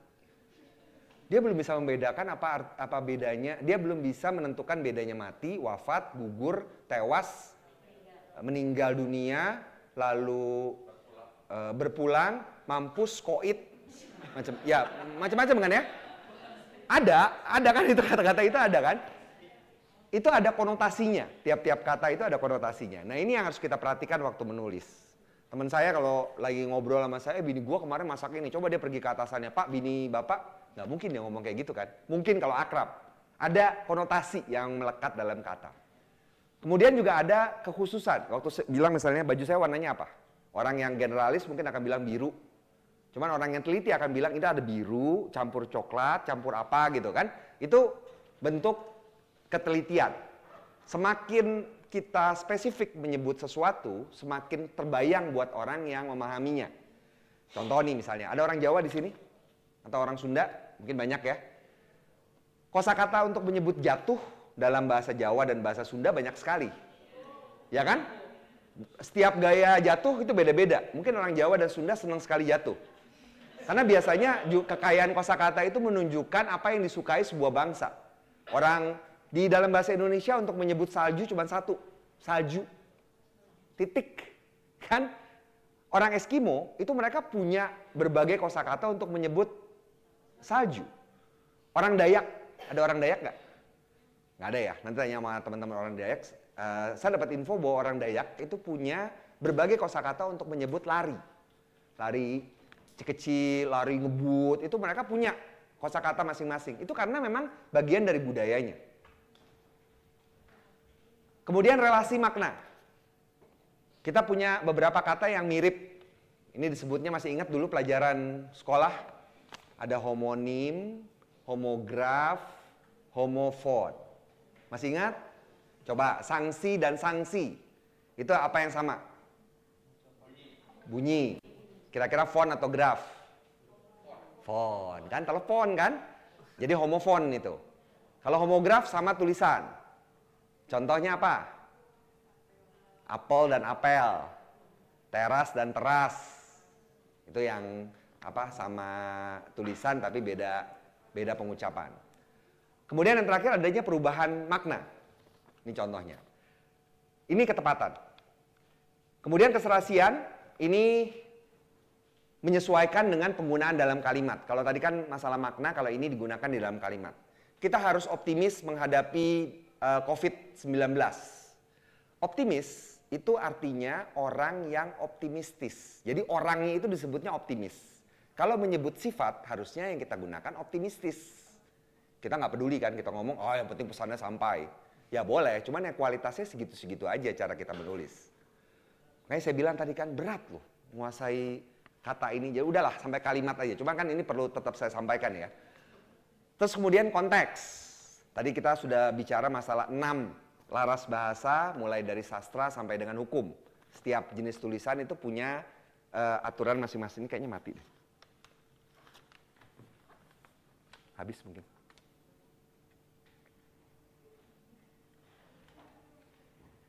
Iya, habis ya. Oh udah. Nah, sip. Lalu yang terakhir gaya bahasa. Nah, mungkin ini yang paling gampang diterapkan oleh teman-teman sekalian, yaitu kecermatan. Ini masalah pemilihan kata. Jangan gunakan kata yang memiliki kesamaan makna. Sering kita gunakan, ya takutnya, ini kalau nggak pakai mikrofon di ruangan dengar, cuman yang di luar nanti yang terdengar.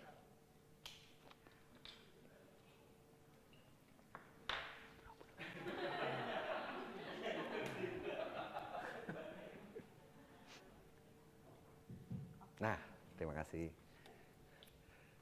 Yang terakhir ini mungkin paling gampang diterapkan oleh teman-teman.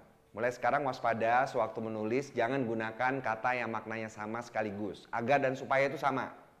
Hanya dan saja sama. Terus apalagi adalah merupakan sama artinya.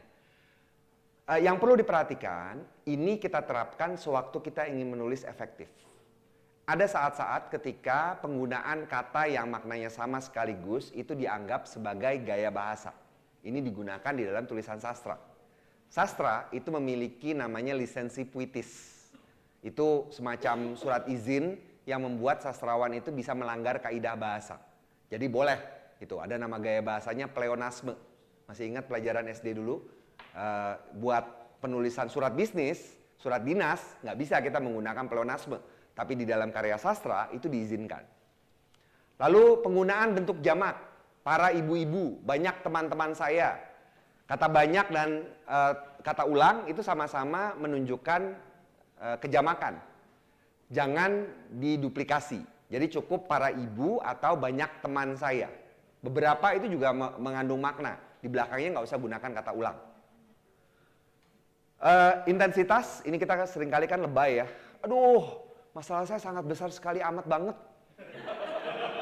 Waktu ngomong sehari-hari boleh, tapi waktu kita ingin menulis efektif, ini tidak dilakukan. Lagi-lagi saya ingatkan, ini dalam penulisan formal ya. Kalau dalam penulisan karya sastra, semua kaidah bisa dilanggar. Kesalingan, saling tukar-menukar.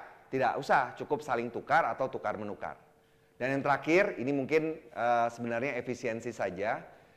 Kata melakukan, kalau objeknya itu bisa dibentuk menjadi kata kerja, gunakan saja kata kerja dari objeknya. Melakukan analisis, menganalisis. Melakukan penelitian, meneliti. Melakukan pengawasan, ya lebih singkat. Kecuali kalau memang pengen laporannya dibuat panjang, itu beda kasus. Semua aja diganti jadi melakukan apa. Terus kemudian, kata yang memiliki awalan pe biasanya sudah bermakna proses perekrutan. Itu artinya proses merekrut. Jadi kalau kita tulisnya proses perekrutan itu berlebihan. Cukup perekrutan aja. penyuntingan atau pengeditan.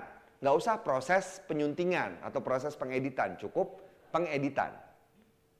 Karena awalan pe dan akhiran an itu sudah menunjukkan proses. Terakhir, ejaan. Ini mungkin saya sampaikan beberapa rujukan ya. Tadi kan sudah ada alamat situs KBBI, Kemdikbud, Go.id. Bisa dicoba sekarang kalau mau, kalau belum tahu. Itu adalah kamus disediakan oleh Kemdikbud untuk kita mengecek makna kata. Yang kedua, teman-teman bisa menggunakan ejaan.kemdikbud.go.id. Ejaan Kemdikbud Go.id ini kalau kita bingung misalnya, saya membeli mangga, pisang, dan jambu. Sebelum dan pakai koma nggak ya? Pakai koma apa enggak? Pakai, harusnya pakai. Itu ada di aturan ejaan. Semua aturan sih biasanya sudah ada di sini, tinggal kita mau baca atau tidak. Ada 3 bagian besar dalam pengaturan ejaan, bagaimana kita menggunakan huruf kapital, huruf miring, huruf tebal, bagaimana menuliskan kata berdasarkan bentuk dan kelas kata, lalu bagaimana menggunakan tanda baca. Tanda baca itu ada 15 yang sudah diatur. Ini bisa kita bagi jadi 3 kelompok. Kelompok pertama adalah tanda baca penutup. Kalimat kita tutup dengan tanda titik, tanda seru, atau tanda tanya kan? Betul nggak? Titik itu kalimat berita. Tanya, kalimat tanya. Seru untuk kalimat seru atau kalimat perintah. Coba, kalau kita lihat tanda titik harus ada, kan? Tanda tanya harus ada nggak? Harus. Pernah baca pesan yang sebenarnya orang yang nanya, cuman dia lupa kasih tanda tanya, kita pikir itu pernyataan. Ya nggak? Ya kan? Jadi pertanyaan harus diberi tanda tanya. Tapi ada yang pernah baca resep memasak? Pernah ya? Ambil bawang 2 butir. Itu kalimat perintah loh. Bayangkan kalau resep masak semuanya pakai tanda seru. Ambil bawang 2 butir, tanda seru. Kocok dengan kocok adonan dengan matang, tanda seru. Pusing nggak kita bacanya? Atau kalimat pembuka dalam sebuah soal, isilah titik-titik di bawah ini, tanda seru. Itu kalimat perintah loh. Atau instruksi kerja, juknis, ya kan? Buka laman situs ini, itu perintah loh. Pakai tanda seru nggak belakangnya? Nggak ada. Jadi tanda seru tidak harus dipakai. Tanda seru dipakai ketika kita ingin menegaskan. Tadi ya, bayangkan kalau pakai tanda seru semuanya resep itu pasti memusingkan gitu bacanya kan. Jadi di antara tanda baca itu tanda titik, tanda tanya harus kita pakai, tapi tanda seru bisa kita ganti dengan tanda titik untuk melembutkan nada. Ini tanda baca penutup. Kelompok yang kedua namanya tanda baca penjeda. Ini kita gunakan di tengah-tengah kalimat. Ada tanda koma, tanda titik koma, dan tanda titik 2. Aturannya ada di situs ejaan Kemdikbud Go.id. Nanti bisa dilihat oleh teman-teman. Lalu yang ketiga namanya tanda baca pembatas. Ini membatasi satuan-satuan bahasa. Ada tanda hubung, tanda pisah, dan tanda garis miring. Ini salah satu kesalahan yang sering terjadi. Orang begitu nulis undangan misalnya, pukul 9.00 sampai dengan 11.00 rapatnya. Lalu sampai dengan itu bisa ditulis sampai dengan kepanjangan ya, biasanya orang nulisnya S titik D titik. Jangan lupa titik di belakang. Lalu jangan tulis S garis miring D. Itu udah terbelakang banget. Kita mengubah ejaan tahun 1972. Jadi orang-orang tua kita dulu, nenek kakek kita memang S garis miring D. Kalau ada anak sekarang Gen Z atau Gen milenial yang masih pakai, saya curiga itu titisan. Nulisnya sekarang S titik D titik. Kita bisa ganti itu dengan tanda pisah. Tanda pisah itu lebih panjang daripada tanda hubung. Bagaimana cara menulisnya? Ada simbol kalau di Word. Atau kita bisa tulis dengan 2 tanda hubung. Itu namanya tanda pisah. Terus berikutnya tanda baca pengapit. Tanda petik, petik tunggal, kurung, kurung siku. Nanti bisa dilihat di situs ejaan Kemdikbud Go.id ya. Dan yang terakhir adalah tanda baca penyingkat. Ini elipsis, sering lihat yang 3 titik, itu namanya penyingkat, elipsis. Itu untuk menyingkat sebuah bagian atau membuat bagian itu seperti kelihatan orang sedang jeda. Dan yang terakhir apostrof, ini tanda kutip 1. Nah, ini yang terakhir, masih ada waktu? Harusnya udah nggak ada pasti ya, maaf ya. Nah, ini yang terakhir, salindia terakhir. Ini biasakan kalau bikin salindia, teman-teman, untuk membuat audiens tahu, salindia itu slide. Untuk membuat audiens tahu sudah sampai mana, biasakan cantumkan nomor halaman di bawah. Terlihat 16 dari 16. Sering ikut presentasi terus, duh ini kapan selesainya, udah kebelet pipis nih. Sering gitu ya. Minimal dengan kayak gini kita tahu gitu kapan ini akan berakhir. Kayak penderitaan. Kesalahan berbahasa. Tadi semoga menjawab pertanyaan Pak Ramdan ya. Jadi dari pengalaman saya, kesalahan berbahasa itu disebabkan oleh 3 hal. Pengetahuan mengenai sebab itu membuat kita bisa mencari solusi. Kan itu teknik untuk menyelesaikan masalah itu, cari dulu sebabnya. Pertama, tidak peduli. Ini masalah yang terbesar. Sama seperti yang saya beri contoh tadi.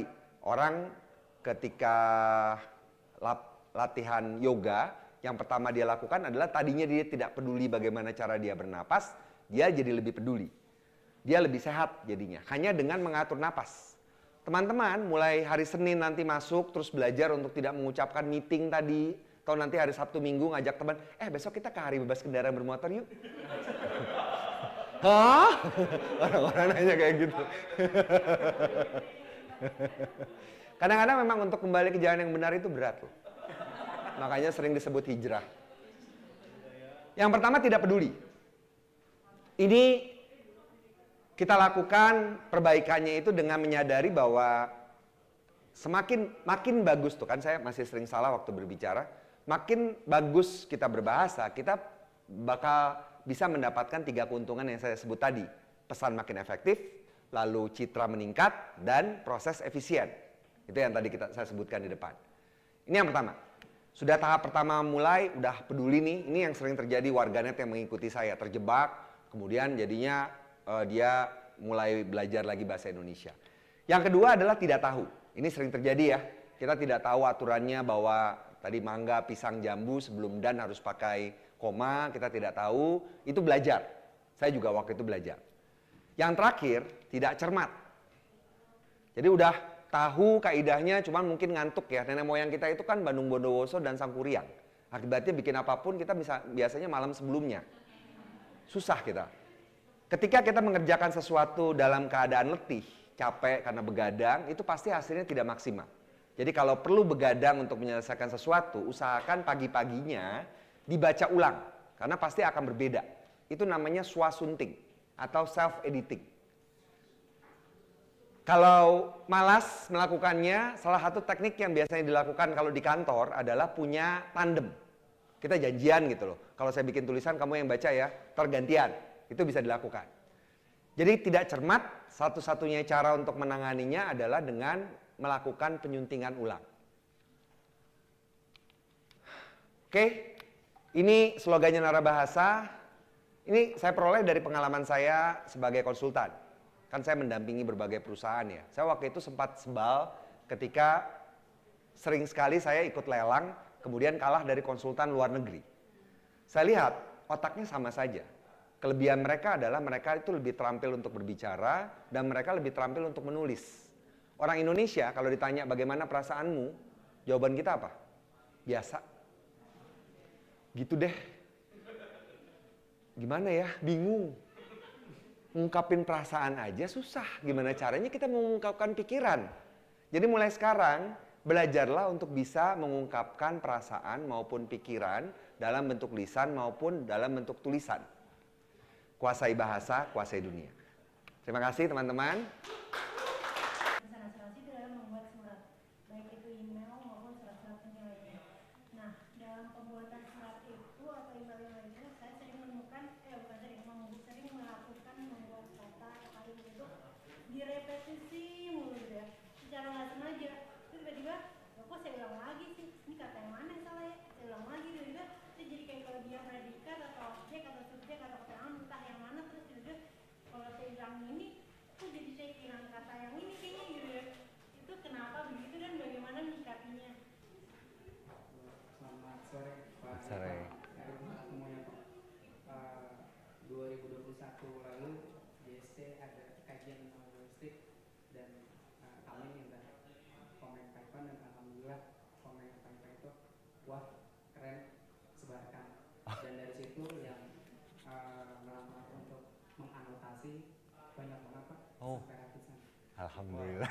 Alhamdulillah Bapak. Jadi tujuan itu kami ingin tahu kata yang digunakan oleh keluarga. Kan ini JC dan Pemprov DKI kan pengelolaan pengaduan. Nah, setiap aduan itu kami pengen tahu itu dia menggunakan jenis tuturnya itu apa sih, tindak tuturnya. Oh, analisis sentimen. Oke. Nah, hasilnya itu ternyata kami 3.000 dari 13 kanal yang ada di DKI Jakarta, terutama yang menggunakan teks itu kami anotasi, dan ada sekitar 1000-an itu dia asertif, dan yang kedua itu direktif. Oke. Nah, yang menariknya itu adalah ternyata ditemukan sekitar 900-an itu masyarakat mengadu menggabungkan dua, asertif dan direktif di sini. Oke. Nah, itu yang akhirnya tuh kami ketika menyampaikan sesuatu kepada masyarakat pun juga jadi tahu yang mana sih yang lebih bagus dan lebih efektif kepada masyarakat. Karena kami berusaha untuk mengetahui tentang itu. Yeah. Cuma problem yang sekarang kami coba gali lagi lebih dalam adalah bagaimana petugas untuk berkomentar kepada masyarakatnya.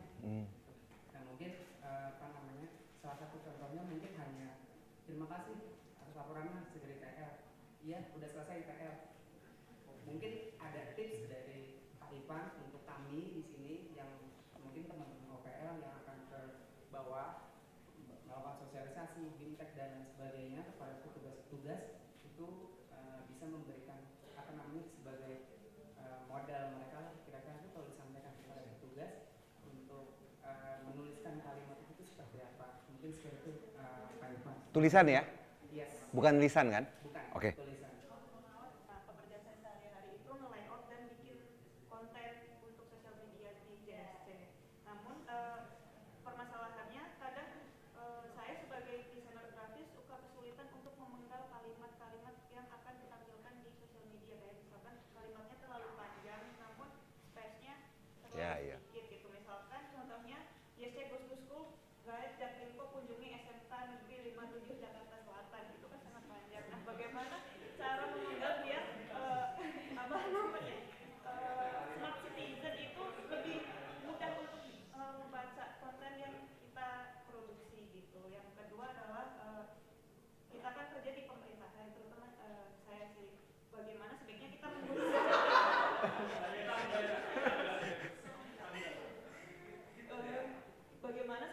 menggunakan bahasa dalam membuat konten yang kita produksi. Apakah harus memakai bahasa baku dan resmi atau bisa juga mengikuti bahasa-bahasa yang sedang tren saat ini. Terima kasih. Yang pertama dari Mbak Angki, bagaimana mengurangi repetisi di dalam satu kalimat? Cara paling gampang yang pertama adalah kita harus kenal dengan satu jenis kamus yang khusus namanya Thesaurus. Thesaurus itu adalah kamus khusus yang menyediakan sinonim kata. Nah, sesuai dengan yang saya bilang tadi, alamat situsnya sinonimkata.com. Gampang kan? Saya tidak punya afiliasi, saya hanya menggunakan itu. Dewi Lestari juga pakai itu, ternyata saya pernah dengar dalam salah satu siniar podcast ya. Dalam satu siniarnya, saya mendengar itu. Gunakan Thesaurus. Itu cara gampang, misalnya kita mau bosan dengan kata melaksanakan, terus menerus ada melakukan, menjalankan, mengerjakan, ada banyak. Bosan dengan kata hujan, nanti kita bisa ketemu kata rinai. Bukan hanya merek kompor ya, itu rinai itu juga sinonim gerimis atau hujan. Jadi gunakan itu Thesaurus. Terus kemudian kedua adalah kita bisa memangkas kata-kata yang tidak perlu. Misal yang paling gampang tadi seperti Pak Ramdan sampaikan, saya itu tidak anti dengan katanya. Teman begitu menemukan katanya, saya berusaha menghapusnya. Kalau artinya tetap tidak berubah, berarti sebenarnya nya di situ tidak diperlukan. Tuh, jadi waspada terhadap nya. Itu salah satu pola yang bisa nyanyi itu bukan hanya orang ketiga ya.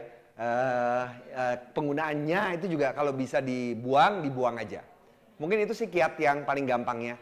Di luar dari itu sebenarnya kita harus belajar untuk mengefektifkan penyusunan kalimat. Kalau tidak perlu panjang, kita buat pendek saja. Masalahnya kadang-kadang kita itu berpikir sambil menulis kan. Sama seperti waktu kita berbicara. Yang perlu kita sadari adalah berbicara dan menulis itu dua hal yang berbeda. Kalau sewaktu berbicara kita tidak punya kesempatan untuk melakukan pengeditan, waktu menulis kita punya kesempatan. Nah, yang kita manfaatkan itu. Sayangnya sebagian besar dari kita bikin pesan WA pernah baca ulang nggak apa yang ditulis? Nggak pernah ya, langsung pencet kirim aja kan ya. Biasakan sebelum mengirim pencet kirim, baca ulang. Set. Nah, kebiasaan itu membantu kita untuk mengatur cara kita menulis. Itu yang pertama untuk Mbak Anggi. Yang kedua untuk Mas Handi. Gila ini caranya berat banget ini. Oke, petunjuk yang sederhana aja ya. Kalau istilah orang-orang pemerintah kan menang cepat. Bahasa Inggrisnya apa? Quick win. Menang cepat itu. Quick count, hitung cepat kan? Quick win menang cepat. Nah, menang cepat ini yang paling bisa dilakukan adalah pertama, sewaktu mengirim pesan selalu bagi menjadi paragraf. Banyak sekali, saya beberapa kali memberikan pelatihan untuk layanan pelanggan. Bahasa Inggrisnya apa? Customer service. CS, layanan pelanggan. Pada layanan pelanggan itu sekadar hanya mengganti dari tadinya ketika menulis kan pakai template ya biasanya ya. Template itu satu blok paragraf. Terima kasih sudah ini, mohon maaf atas ketidaknyamanan yang Anda hadapi gini. Satu paragraf. Orang bacanya pusing. Minimal dibagi menjadi tiga paragraf. Pembuka, isi, penutup. Dengan hanya mengubah itu saja, orang akan merasa bahwa itu lebih ramah. Cobain deh. Kalau kita baca pesan orang, ditulisnya satu paragraf, blok semua, daripada kalau orang itu bagi menjadi paragraf-paragraf, lebih enak dibaca yang dibagi menjadi paragraf. Itu menang cepat yang bisa dilakukan. Kemudian yang kedua adalah jangan bertele-tele. Kita kan terbiasa ya, begini, adapun maksud kedatangan kami pada hari ini beramai-ramai ke rumah Bapak dan Ibu dengan membawa seserahan ini dan dengan diiringi oleh doa dari semua nenek moyang kami dan pengantarnya itu panjang banget gitu loh. Itu kebiasaan kita. Jangan panjang-panjang, lugas saja. Terima kasih sudah menghubungi kami. Contoh ya, ini saya beri contoh ya. Terima kasih sudah menghubungi kami. Pindah paragraf. Mohon maaf atas ketidaknyamanan. Titik. Pindah paragraf. Masalah yang Anda laporkan akan segera ditindak, yang Bapak atau Ibu laporkan akan segera ditindaklanjuti oleh tim. Sedang ditindaklanjuti oleh tim. Kami akan segera menghubungi. Nah, biasanya kan kesulitannya itu kita agak ragu untuk memberikan janji ya. Ya udah, akan segera menghubungi begitu sudah didapatkan solusi. Jadi bahwa ketika kita menggunakan kalimat yang lugas tetapi santun, orang itu biasanya juga lebih mudah untuk menerima. Ini juga salah satu yang bisa diterapkan sewaktu membuat surat. Misalnya saya sering menemukan ditanya gitu ya waktu bikin surat, kita mengajukan sebuah surat untuk disetujui oleh atasan. Terus kita ingin atasan itu segera menandatangani. Yang dilakukan apa? Seringkali orang sekarang gayanya gini. Harap dapat diterima pada kesempatan pertama. Pernah baca surat kayak gitu nggak ya? Maksudnya tolong segera dijawab, sebenarnya cuma itu doang. Nah, ketika kita ingin menyampaikan sesuatu dengan persuasif, coba deh kita ingat-ingat dulu waktu merengek kepada orang tua untuk meminta sesuatu apa yang kita lakukan. Saya dulu ingat waktu saya minta laptop kepada bapak saya bilangnya gini, almarhum bapak saya bilang gini, jadi gini ya, kalau udah mulai dengan jadi gini tuh biasanya panjang tuh. Jadi gini ya, di sekolah, di kampus itu sekarang tuh udah mulai banyak latihan dengan menggunakan Excel. Selama ini saya selalu minjem sama temen, kan biasanya kita gitu ya. Kita berikan alasan dulu. Jadi misalnya tadi contoh waktu mau meminta kepada atasan untuk segera atau divisi lain lah untuk segera diproses gitu.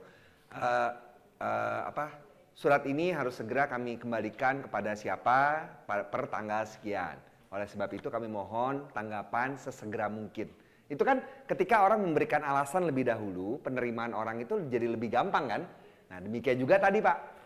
Untuk tanggapan kepada pelanggan, saya tidak tahu kasusnya seperti apa ya, karena kan pasti beda-beda. Ketika kita memberikan penjelasan yang cukup penjelasan yang cukup jelas. Kalau saya bikin kalimat, saya pasti akan buka sinonim. Ketika kita menyampaikan jawaban dengan cukup jelas, nah itu pakai thesaurus tuh kalau mau cari gitu. Tapi kalau ngomong kan seringkali gitu, penjelasan yang cukup jelas, nggak kerasa, tapi begitu ditulis kerasa tuh. Saya banyak ngalor ngidurnya ya. Jadi kita coba berikan alasan dulu dengan lugas, baru kemudian tanggapan kita. Mungkin itu kiat cepatnya. Hal-hal lainnya sih itu berkaitan dengan psikologis. Semoga menjawab. Yang terakhir dari kebalik tadi. Ya. Uza. Bagaimana membuat kalimat yang pendek? Ini untuk terutama untuk untuk tulisan di media sosial ya. Suka lihat iklan nggak? Iklan ada yang satu paragraf nggak? Nggak ada ya. Iklan itu kan bunyinya, dapatkan segera, kesempatan menarik, jangan ketinggalan, Senin harga naik. Ya kan? Belajarlah dari iklan. Jadi ada teknik untuk membuat sesuatu itu menjadi lebih pendek, yaitu kita bentuk itu menjadi kalimat imperatif, kalimat seru. Kalimat seru itu pendek loh. Jalankan ini segera, itu kalimat seru tuh, kalimat perintah. Nah ini yang bisa kita lakukan. Sewaktu kita membuat kalimat perintah atau kalimat seru, secara otomatis kita akan membuat kalimat kita lebih pendek. Coba deh rasakan deh. Misalnya gini, mohon perkenan Bapak untuk bisa membukakan pintu atau jendela karena udara itu sangat panas loh sekarang ini. Panjang ya? Buka pintu dong. Gampang banget kan? Itu yang kita lakukan sewaktu kita membuat kalimat perintah atau kalimat seru. Secara otomatis kita melakukan itu. Jadi ketika kita mau membuat caption atau kita mau membuat takarir, bahasa Indonesianya takarir, atau kita mau membuat wara atau copywriting, itu pendekatan yang kita lakukan coba gunakan kalimat-kalimat imperatif. Itu pasti mendorong kita untuk memangkas kalimat. Itu mungkin teknik, ya ini kan kita carinya yang cepat ya. Kalau petunjuk panjangnya sih, belajarlah untuk mengefektifkan kalimat. Tadi lihat 5 contoh tadi ya, 5 sifat kalimat efektif adalah jelas, lugas, itu kan belajarnya lama. Paling gampang gitu aja kiatnya. Ubah menjadi kalimat imperatif. Kalimat imperatif pasti biasanya lebih pendek daripada kalimat berita. Semoga menjawab. Udah.